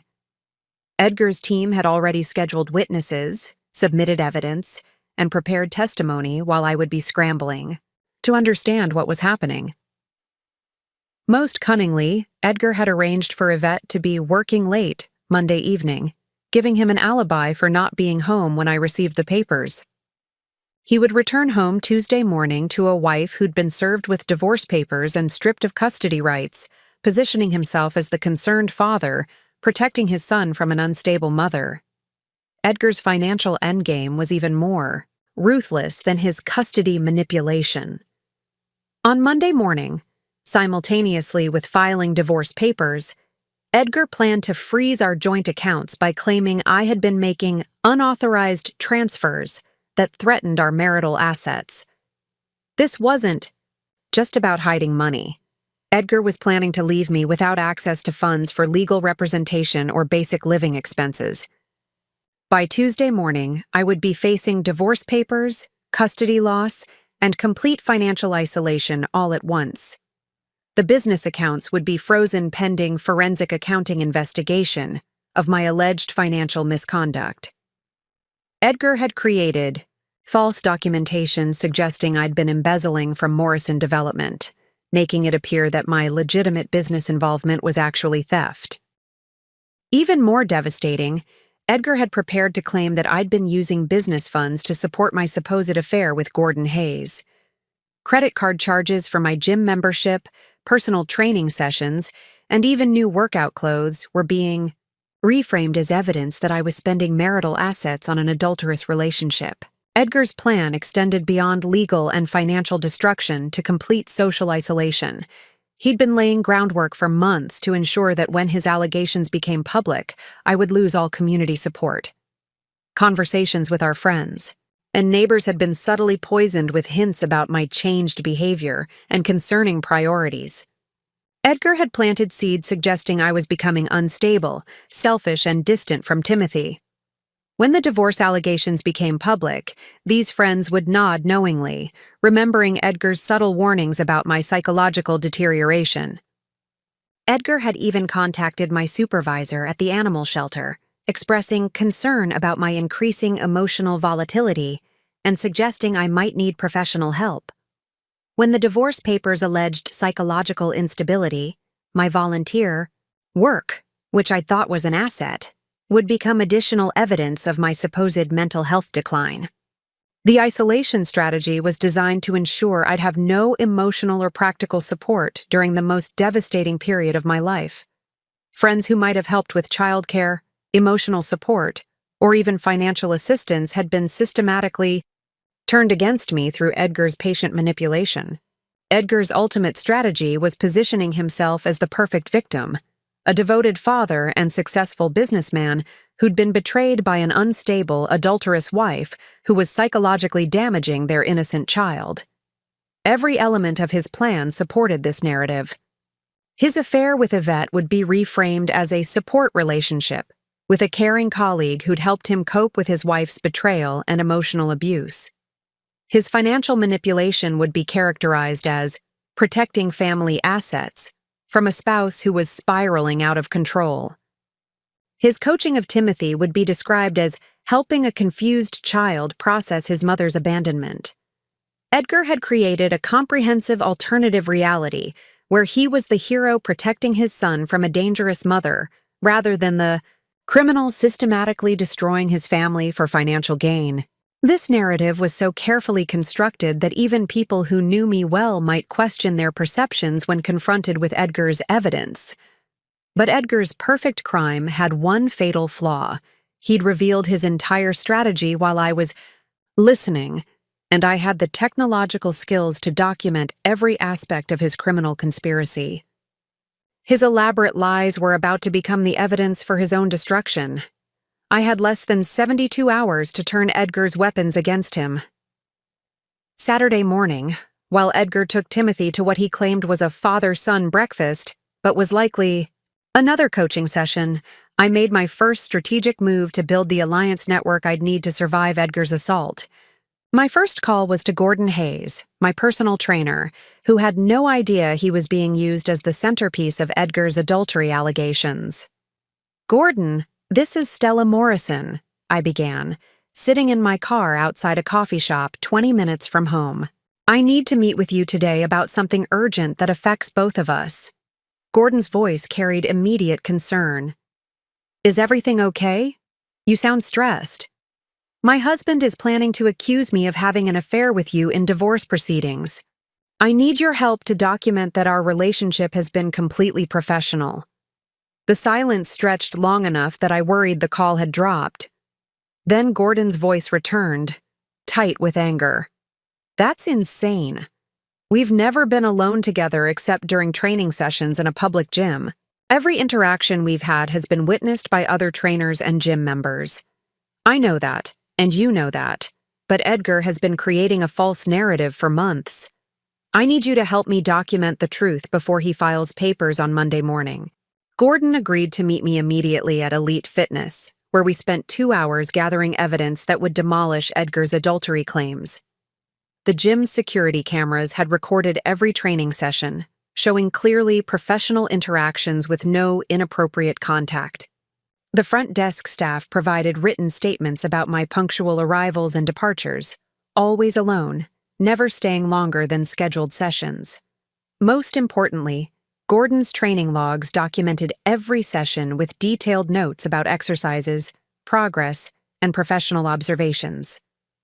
His records showed a client-trainer relationship focused entirely on fitness goals, with no personal conversations beyond polite small talk about Timothy's sports activities. My second critical alliance was securing legal representation that could match Edgar's aggressive team. Through my paralegal network, I contacted Janet Richardson, a family law attorney known for successfully defending against false accusations and parental alienation cases. Janet agreed to an emergency Saturday consultation after I explained the timeline pressure. Her office overlooked the harbor, and as I sat across from her mahogany desk outlining Edgar's scheme, I watched her expression shift from professional skepticism to focused intensity. This is one of the most sophisticated parental alienation and financial fraud cases I've encountered, Janet said after reviewing the evidence I'd compiled. The good news is that his overconfidence has created an extensive paper trail. The bad news is that we have less than 48 hours to prepare a comprehensive defense. Janet immediately contacted her investigation team, arranging for forensic accountants to analyze Edgar's financial transfers and child psychologists to evaluate the damage he'd done to Timothy. "We're not just defending against his attacks," she explained. "We're building a case that will result in criminal charges against Edgar and protect Timothy from further manipulation. The legal fees would be substantial, but Janet was confident that Edgar's hidden assets would more than cover the costs once they were recovered through court orders. More importantly, she had experience with cases involving international flight risks and would immediately file motions to prevent Edgar from taking Timothy out of state. My most challenging alliance building involved confronting the social manipulation Edgar had already accomplished. I started with Chloe Martinez, my closest friend, who I suspected had been influenced by Edgar's subtle poisoning campaign. "Chloe, I need to tell you something that's going to sound crazy, but I need you to listen with an open mind," I began when she answered her phone Saturday afternoon. What followed was a careful explanation of Edgar's manipulation tactics, supported by specific examples of lies he'd told and evidence I'd gathered. Chloe's initial disbelief gradually shifted to horrified recognition as she remembered conversations where Edgar had expressed concern about my behavior. "He asked Fred and me to keep an eye on you because he was worried about your emotional state," Chloe admitted with growing anger. "He said you'd been acting strange and he was concerned about Timothy's well-being." But Edgar's manipulation had an unintended consequence. Chloe had been watching me more carefully as a result of his requests, and her observations contradicted his narrative entirely. She'd seen me being a devoted mother, a committed volunteer, and a supportive friend. Edgar's lies didn't match her direct experience. Chloe immediately agreed to provide written testimony about Edgar's manipulation attempts and her observations of my actual behavior. More importantly, she began contacting other friends to warn them about Edgar's lies and gather their own testimonies about his suspicious comments. Building credible witness testimony required reaching beyond personal relationships to professionals who could speak to my character and Edgar's deceptions. I contacted Mrs. Patterson, Timothy's teacher, who agreed to meet with me Saturday evening after I explained the situation. "I've been concerned about Timothy's changing behavior," Mrs. Patterson admitted as we sat in her empty classroom. "He's been asking questions about divorce and family stability that seem unusual for a child whose parents appear happily married." Mrs. Patterson's detailed observations provided crucial evidence of Edgar's psychological manipulation. She'd documented Timothy's anxiety symptoms, his preoccupation with adult concerns, and his confusion about family dynamics. Her professional training allowed her to recognize signs of parental alienation that would carry significant weight in custody proceedings. Similarly, my supervisor at the animal shelter, Dr. Sarah Chen, provided testimony that contradicted Edgar's claims about my emotional instability. Her records showed consistent, reliable volunteer work with no signs of psychological distress or concerning behavior changes. My most crucial technical ally was my former colleague from the paralegal firm, Marcus Webb, who now worked in digital forensics. Marcus agreed to help analyze Edgar's electronic communications and financial transfers, providing expert testimony about the systematic nature of his deceptions. "This isn't just cheating," Marcus explained as he reviewed Edgar's digital footprint. "This is organized criminal activity involving financial fraud, identity theft, and computer crimes. The metadata alone shows premeditation dating back over a year." Marcus's analysis revealed that Edgar had been researching parental alienation techniques, offshore banking, and international custody law for months before beginning his active manipulation campaign. His browser history provided a roadmap of his criminal planning that would be invaluable in court. My final alliance was with Elite Security Solutions, a firm that specialized in protecting victims of domestic violence and stalking. Their Saturday emergency consultation resulted in additional security cameras being installed throughout my home, GPS tracking for my car, and emergency response protocols in case Edgar discovered my counter-investigation. "Men like your husband often escalate to violence when their control is threatened," the security consultant warned. "The fact that he's planning to flee the country with your son suggests he'll take extreme measures to protect his scheme."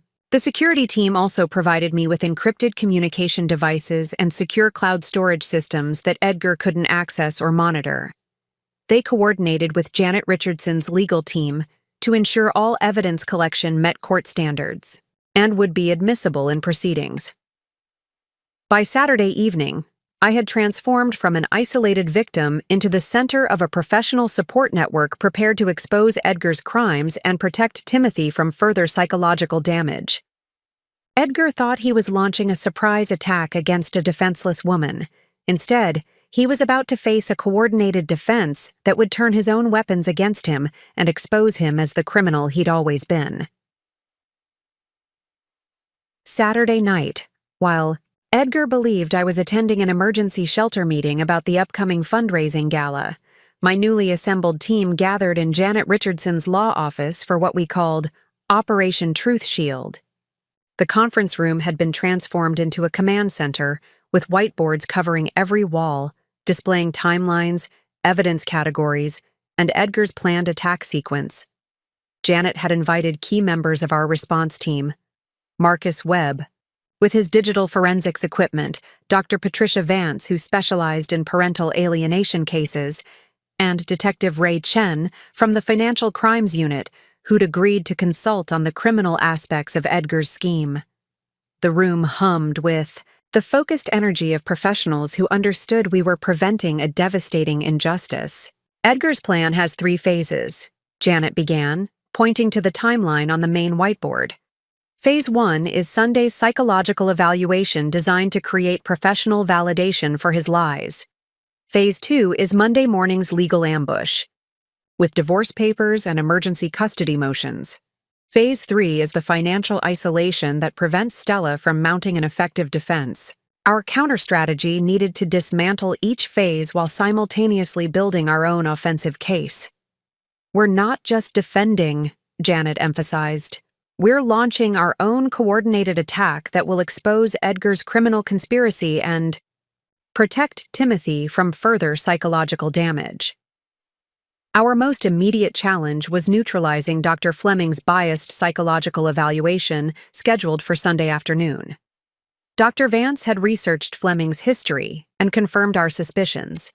He had a pattern of diagnosing mothers with personality disorders while validating fathers' custody claims. "Fleming's evaluation will be worthless in court if we can prove bias and coaching," Dr. Vance explained. "But more importantly, we need to protect Timothy from further manipulation during that session." Our solution was elegant.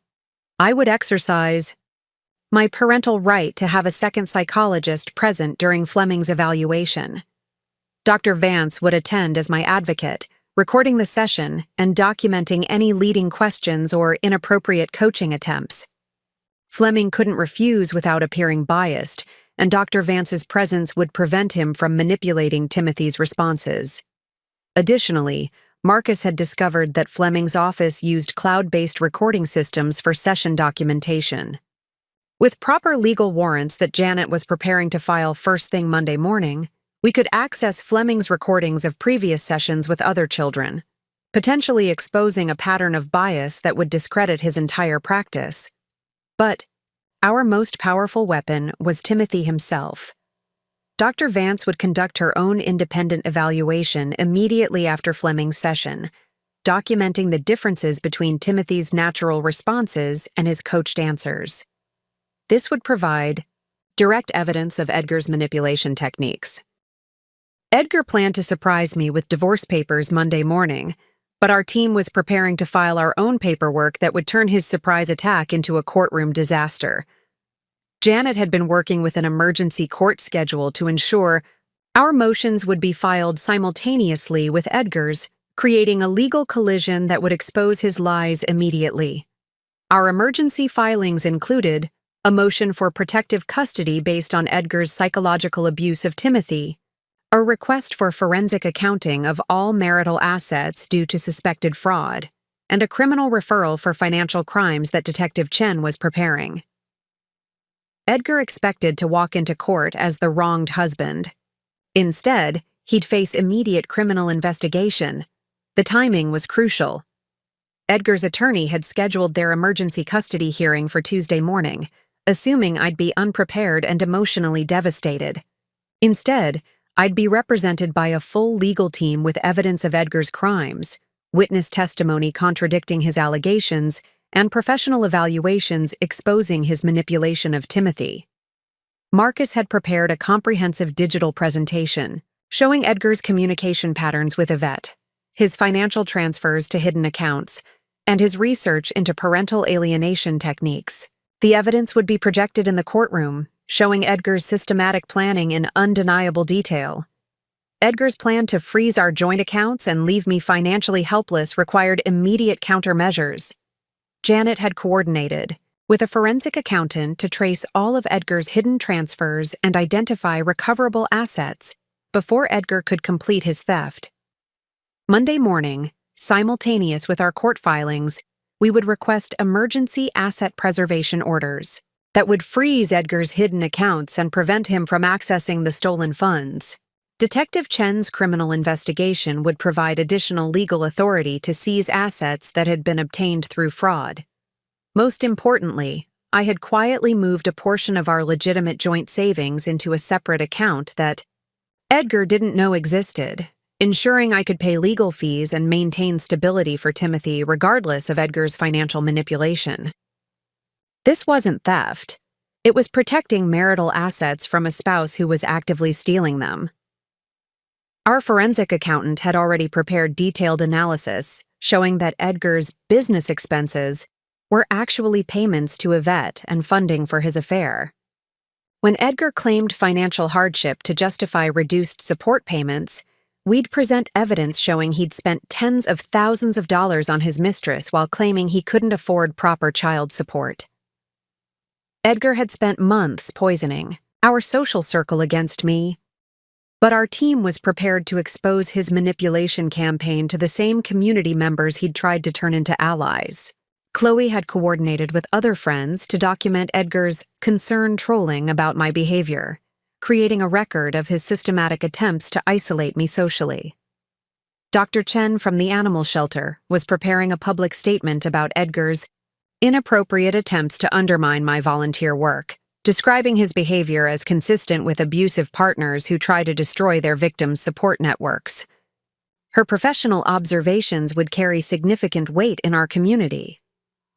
The local newspaper had been alerted by Janet's media contacts about the upcoming case involving parental alienation and financial fraud.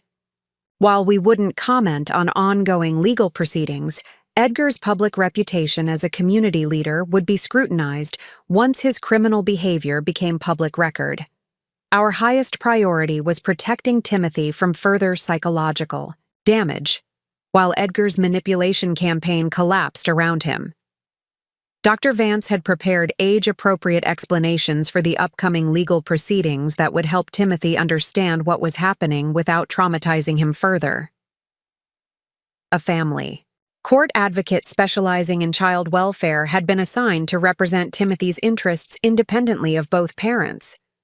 This advocate would ensure that Timothy's voice was heard in custody proceedings without being influenced by either Edgar's coaching or my own emotional investment in the outcome.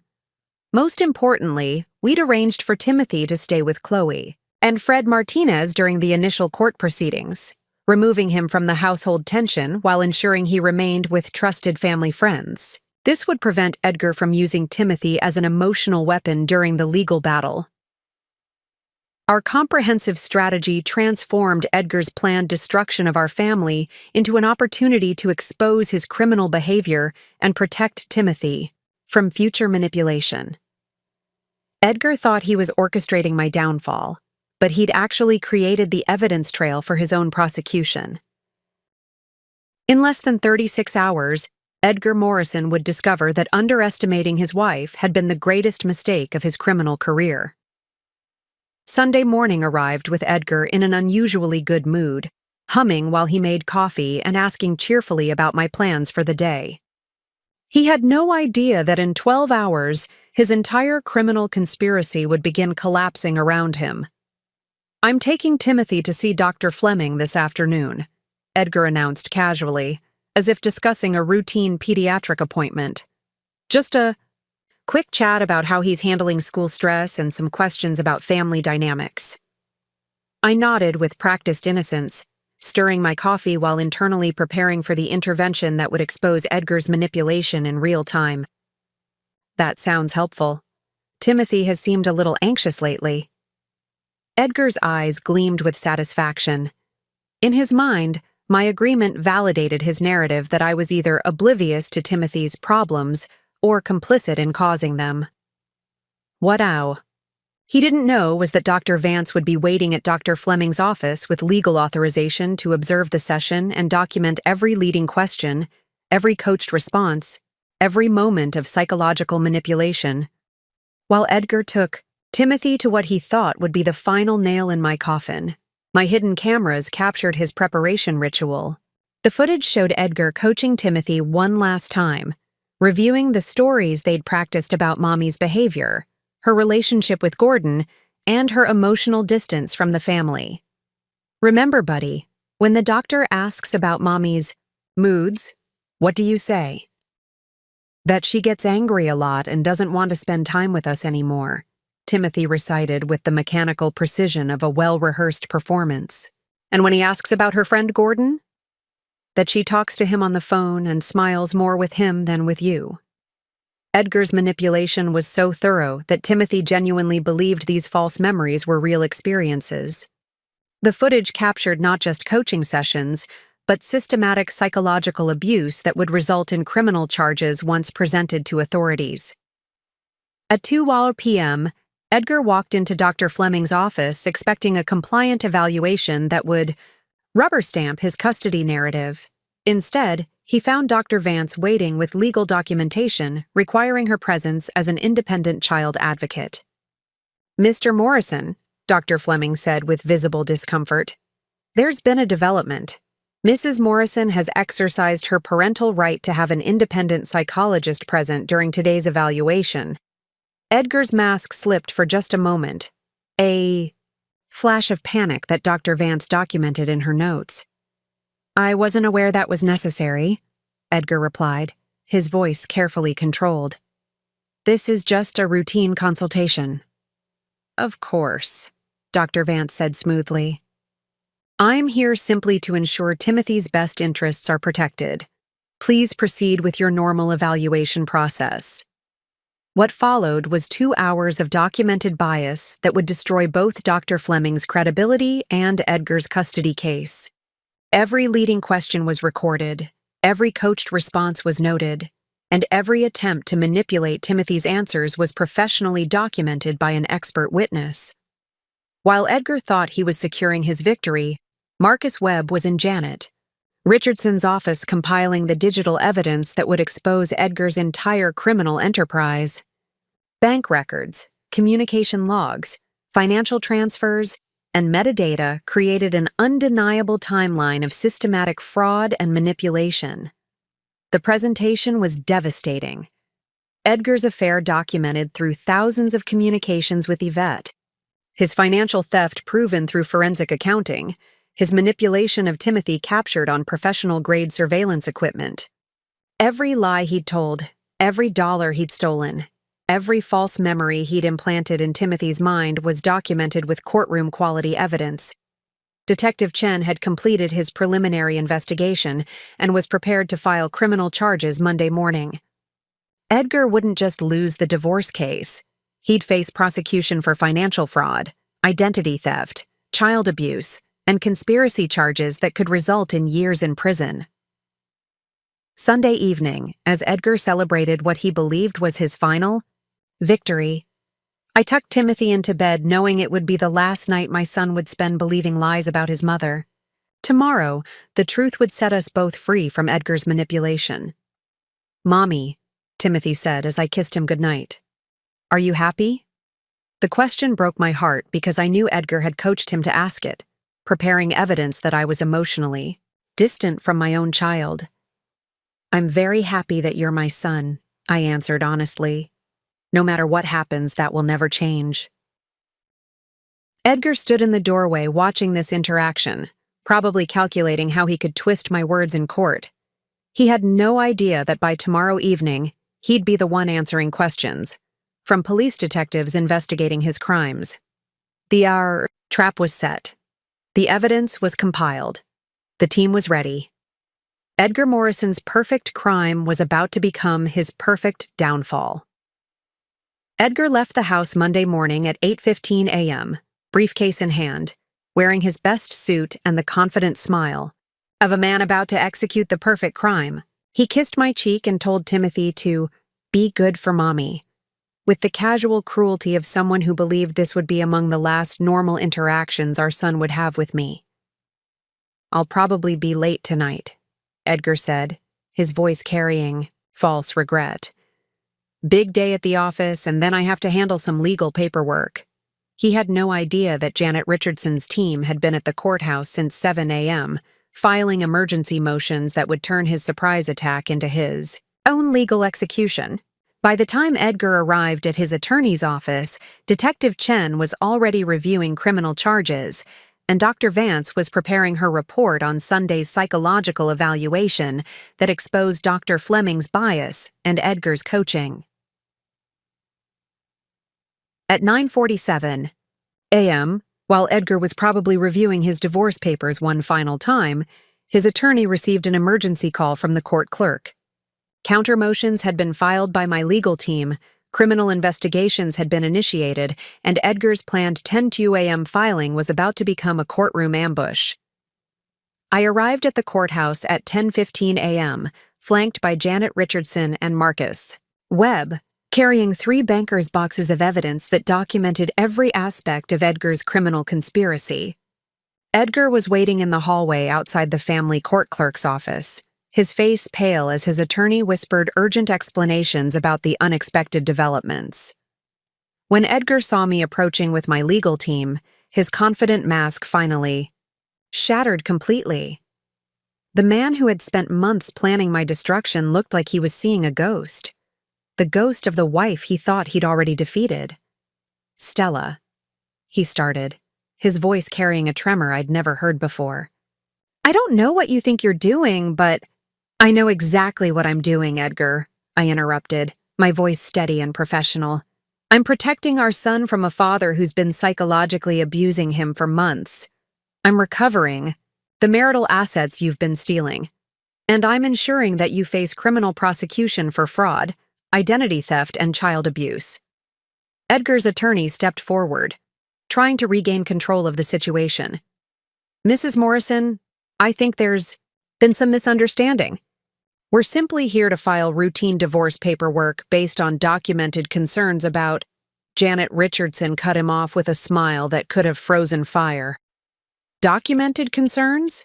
Yes, we have plenty of those. Mr. Davidson, I believe you'll want to review these criminal referrals before proceeding with any family court matters." The courthouse conference room became a theater for Edgar's destruction as Marcus Webb set up the digital presentation that would expose every lie Edgar had told. The first video showed Edgar and Yvette in our marital bed, discussing their plan. To frame me for adultery while coaching Timothy to lie about my behavior.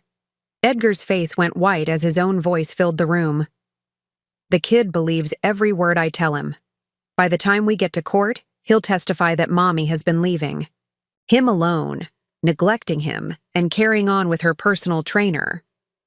His attorney looked like he wanted to disappear into the floor. Edgar's carefully constructed false narrative was collapsing in real time, replaced by undeniable video evidence of his systematic manipulation and abuse. "There's more," Marcus said quietly, advancing to financial records that showed Edgar's theft of marital assets. Bank transfers, offshore accounts, shell companies. Mr. Morrison has been systematically stealing from his own family while planning to flee the country with the child. Detective Chen entered the conference room with documents that transformed the meeting from a family law dispute into a criminal proceeding. "Mr. Morrison, you're under arrest for financial fraud, identity theft, child endangerment, and conspiracy charges. You have the right to remain silent." Edgar's arrest was swift and professional, but as the handcuffs clicked around his wrists, he looked at me with a mixture of hatred and disbelief. "You planned this," he said, his voice filled with the rage of someone whose perfect scheme had been perfectly countered. "No, Edgar," I replied calmly. "You planned this. I just documented it." Within 2 hours, Edgar's entire criminal enterprise had collapsed. His divorce papers were withdrawn by his attorney, who was now focused on negotiating Edgar's criminal defense rather than pursuing custody claims. Dr. Fleming's psychological practice was under investigation for bias and unethical conduct. Yvette had been terminated from Morrison Development and was facing her own criminal charges as a co-conspirator. Most importantly, Timothy was safe. The family court advocate had immediately suspended Edgar's custody rights pending criminal proceedings, and Dr. Vance was beginning therapeutic sessions to help Timothy understand that the stories his father had taught him were lies designed to hurt his mother. Edgar's perfect crime had become perfect evidence for his own prosecution. His systematic planning, his detailed documentation, his comprehensive manipulation, all of it had created an ironclad case against him. As I walked out of the courthouse that afternoon, I realized that Edgar had taught me the most valuable lesson of my life. Truth isn't just more powerful than lies. It's undefeatable when properly documented and strategically presented. Within hours of Edgar's arrest, emergency court orders froze all of his hidden accounts and began the process of recovering stolen marital assets.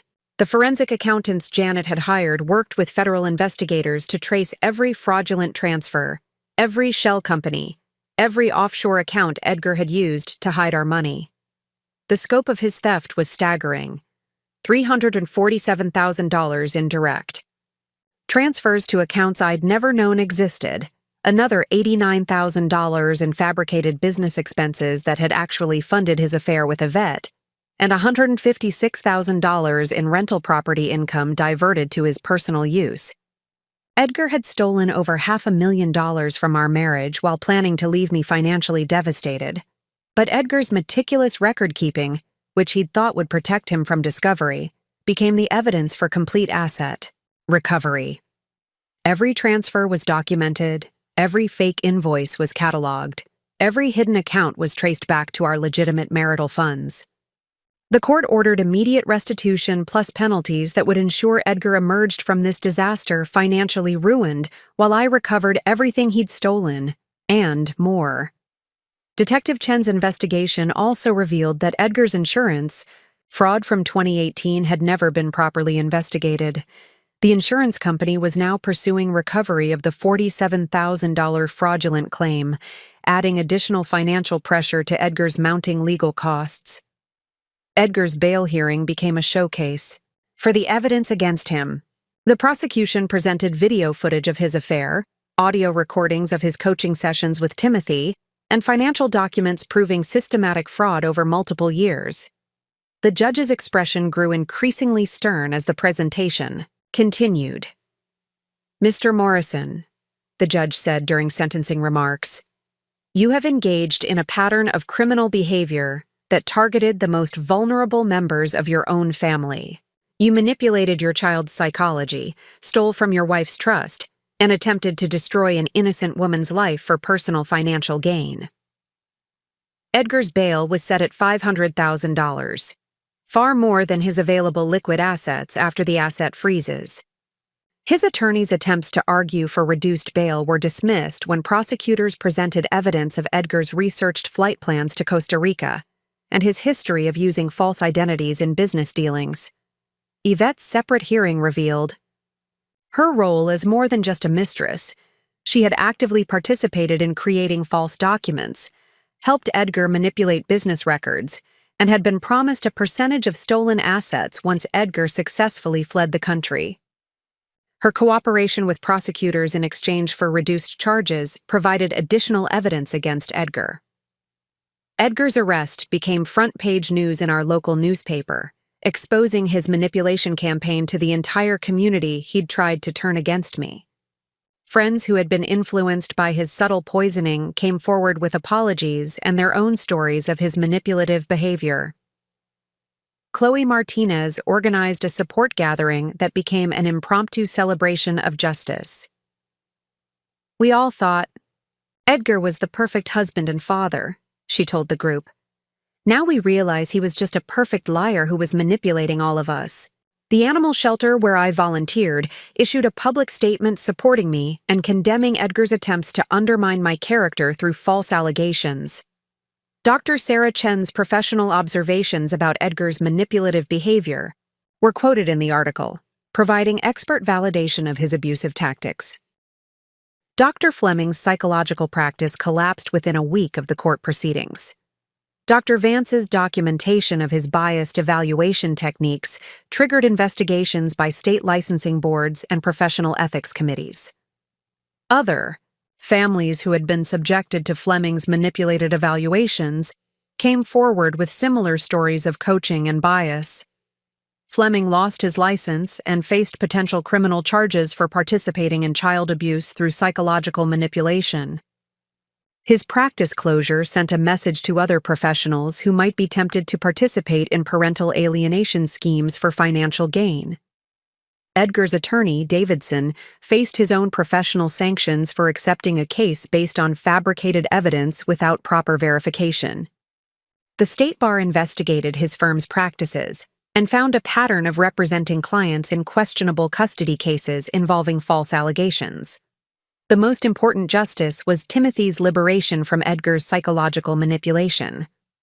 Dr. Vance's therapeutic sessions helped Timothy understand that his father had taught him false stories about his mother, and that none of the memories Edgar had created were real experiences. "Daddy told me things that weren't true?" Timothy asked during one of our first honest conversations after Edgar's arrest. "Yes, sweetheart." Daddy was confused and scared, and he made some very bad choices that hurt our family. Timothy's recovery was gradual but remarkable. His anxiety symptoms decreased as he realized his family wasn't actually unstable. His father had been creating artificial stress through manipulation. His teacher reported that Timothy was returning to his previous confident, happy personality as the false narratives Edgar had implanted were replaced with truth and stability. The family court advocate assigned to represent Timothy's interests recommended supervised visitation only for Edgar, contingent on his completion of psychological counseling and parental alienation education programs. Timothy would be protected from further manipulation while still maintaining a relationship with his father, if Edgar chose to do the work necessary to repair the damage he'd caused.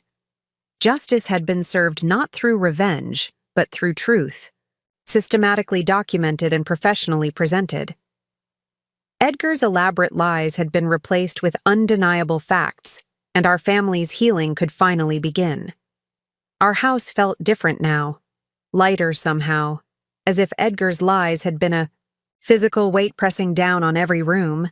Timothy's laughter echoed through the hallways again, genuine and carefree in a way I hadn't heard since Edgar began his manipulation campaign. The business, now renamed Morrison Hayes Development after I brought Gordon on as a partner, was thriving. under new leadership focused on honest dealings and transparent practices. Gordon's integrity and construction expertise complemented my financial management skills perfectly, creating a partnership built on mutual respect rather than deception. "You know what's funny?" Timothy said one evening as we worked on his science project together. "I used to think families were supposed to be worried all the time. Now I know that was just Daddy being confused." Dr. Vance's therapy sessions had helped Timothy reframe Edgar's manipulation as his father's illness rather than something inherent to family life. Timothy understood that Edgar's behavior wasn't normal or acceptable, but he wasn't carrying guilt about his father's choices. Edgar's criminal trial had resulted in a plea bargain, 4 years in federal prison for financial fraud, followed by 3 years of supervised probation during which he was prohibited from making financial decisions for any business entity. His admission of guilt in the criminal proceedings had simplified the divorce settlement enormously. The civil court awarded me full custody of Timothy, with Edgar eligible for supervised visitation only after completing court-mandated therapy for parental alienation and anger management. Edgar had attended exactly 2 therapy sessions before deciding that admitting fault was too damaging to his appeal prospects. Yvette had received 18 months in minimum security prison and was required to pay restitution for her role in the financial fraud. Her cooperation with prosecutors had been essential in recovering the offshore accounts, and her testimony had eliminated any possibility of Edgar claiming innocence. The insurance company's recovery of the fraudulent 2018 claim had added additional financial penalties that left Edgar facing bankruptcy upon his release from prison. His reputation in the construction industry was permanently destroyed, ensuring he couldn't easily restart his pattern of financial manipulation. The most remarkable transformation was Timothy's relationship with honesty.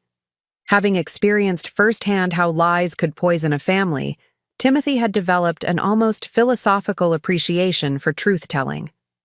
"Mama," he said one afternoon, "if someone asks me to keep a secret from you, I should tell you instead, right?" "Absolutely. Healthy families don't have secrets between parents and children." Timothy nodded seriously. "Daddy used to say our talks were just between us men, but that made me feel scared instead of special." Dr. Vance had explained that Timothy's experience with Edgar's manipulation had actually strengthened his ability to recognize unhealthy relationship dynamics. Rather than making him distrustful of all adults, the experience had taught him the difference between healthy privacy and harmful secrecy. Our community had also learned valuable lessons about the sophistication of manipulation tactics and the importance of supporting rather than judging families in crisis. The school district implemented new training for teachers and counselors to recognize signs of parental alienation, and the local family court system adopted stricter guidelines for psychological evaluations in custody cases. My friendship with Chloe had deepened through our shared recognition of how easily even close friends can be manipulated by skilled liars. "Edgar fooled all of us," she reflected, "but you didn't let him win, and that gives the rest of us courage to trust our instincts when something feels wrong." The animal shelter where I volunteered had created a support group for women experiencing domestic manipulation, providing resources and education about emotional abuse tactics that often precede physical violence. My experience had become a teaching tool for helping other women recognize and document manipulation before it escalated to Edgar's level of systematic destruction. Looking back, I realized that Edgar's greatest mistake wasn't underestimating my intelligence or investigative skills. It was assuming that truth was weaker than lies. He'd spent months constructing elaborate false narratives, never realizing that reality has a weight and consistency that fiction can never match. Truth didn't just set us free, it made us stronger, smarter, and more connected as a family and community. Edgar's lies had been designed to isolate and destroy, but confronting them with documented facts had created bonds of trust and support that would protect us forever. Standing in our renovated kitchen, watching Timothy help Gordon install new cabinet hardware with the patient focus of a child who trusts the adults in his life, I reflected on the profound transformation Edgar's betrayal had ultimately created. "Mom," Timothy said, looking up from the screwdriver he was carefully turning, "remember when I used to be scared that families always had problems? Now I know that was just because Daddy was making problems on purpose." Gordon smiled at Timothy's wisdom. "Smart kid. Sometimes the strongest families are the ones that had to overcome the biggest challenges." The business we'd built from Edgar's ashes was more successful than Morrison Development had ever been, precisely because it was founded on genuine partnership rather than manipulation. Our clients trusted us because our word meant something. Our employees thrived because we created stability rather than chaos. Timothy's relationship with truth had become his superpower. At 11, he could spot manipulation tactics that fooled many adults. "That person is trying to make me feel guilty for something that isn't my fault," he'd observed about a manipulative teacher. Dr. Vance said his early experience with systematic lying had created an almost supernatural ability to recognize deception. Edgar's story had become a cautionary tale that protected other families. 3 women in our community had recognized similar manipulation patterns in their own marriages and sought help before the abuse escalated to Edgar's level of systematic destruction. The legal precedent our case set had strengthened laws protecting children from parental alienation, making it easier for courts to recognize and prevent psychological manipulation. Dr. Vance now consulted on cases nationwide, using our documented evidence as a template for identifying sophisticated manipulation tactics. Janet Richardson's law firm had developed a specialization in defending against false allegations, using the investigative techniques we'd pioneered to protect other innocent parents from Edgar-style destruction campaigns. But the most profound change was in myself. Edgar's betrayal had taught me that trust wasn't about blind faith. It was about verification, documentation, and the courage to believe evidence over comfortable lies. "I'm proud of you, Mom," Timothy said as we finished our evening homework routine. "You didn't let Daddy's lies become true just because he said them a lot." That night, as I tucked Timothy into bed in our house that was finally filled with genuine peace, I realized Edgar had given me an unexpected gift. His elaborate deceptions had forced me to develop skills, strength, and wisdom I never would have discovered otherwise. The woman who had once trusted completely and questioned nothing had become someone who could protect herself and her child from any threat. Edgar's attempt to destroy me had instead created the strongest, smartest, most resilient version of myself. Truth hadn't just defeated lies. It had transformed us both into people who could recognize, document, and defeat deception in all its forms. We weren't just survivors. We were warriors for honesty in a world that sometimes rewards manipulation. And that was the greatest victory of all. Up next, you've got 2 more standout stories right on your screen. If this one hit the mark, you won't want to pass these up. Just click and check them out. And don't forget to subscribe and turn on the notification bell so you don't miss any upload from us.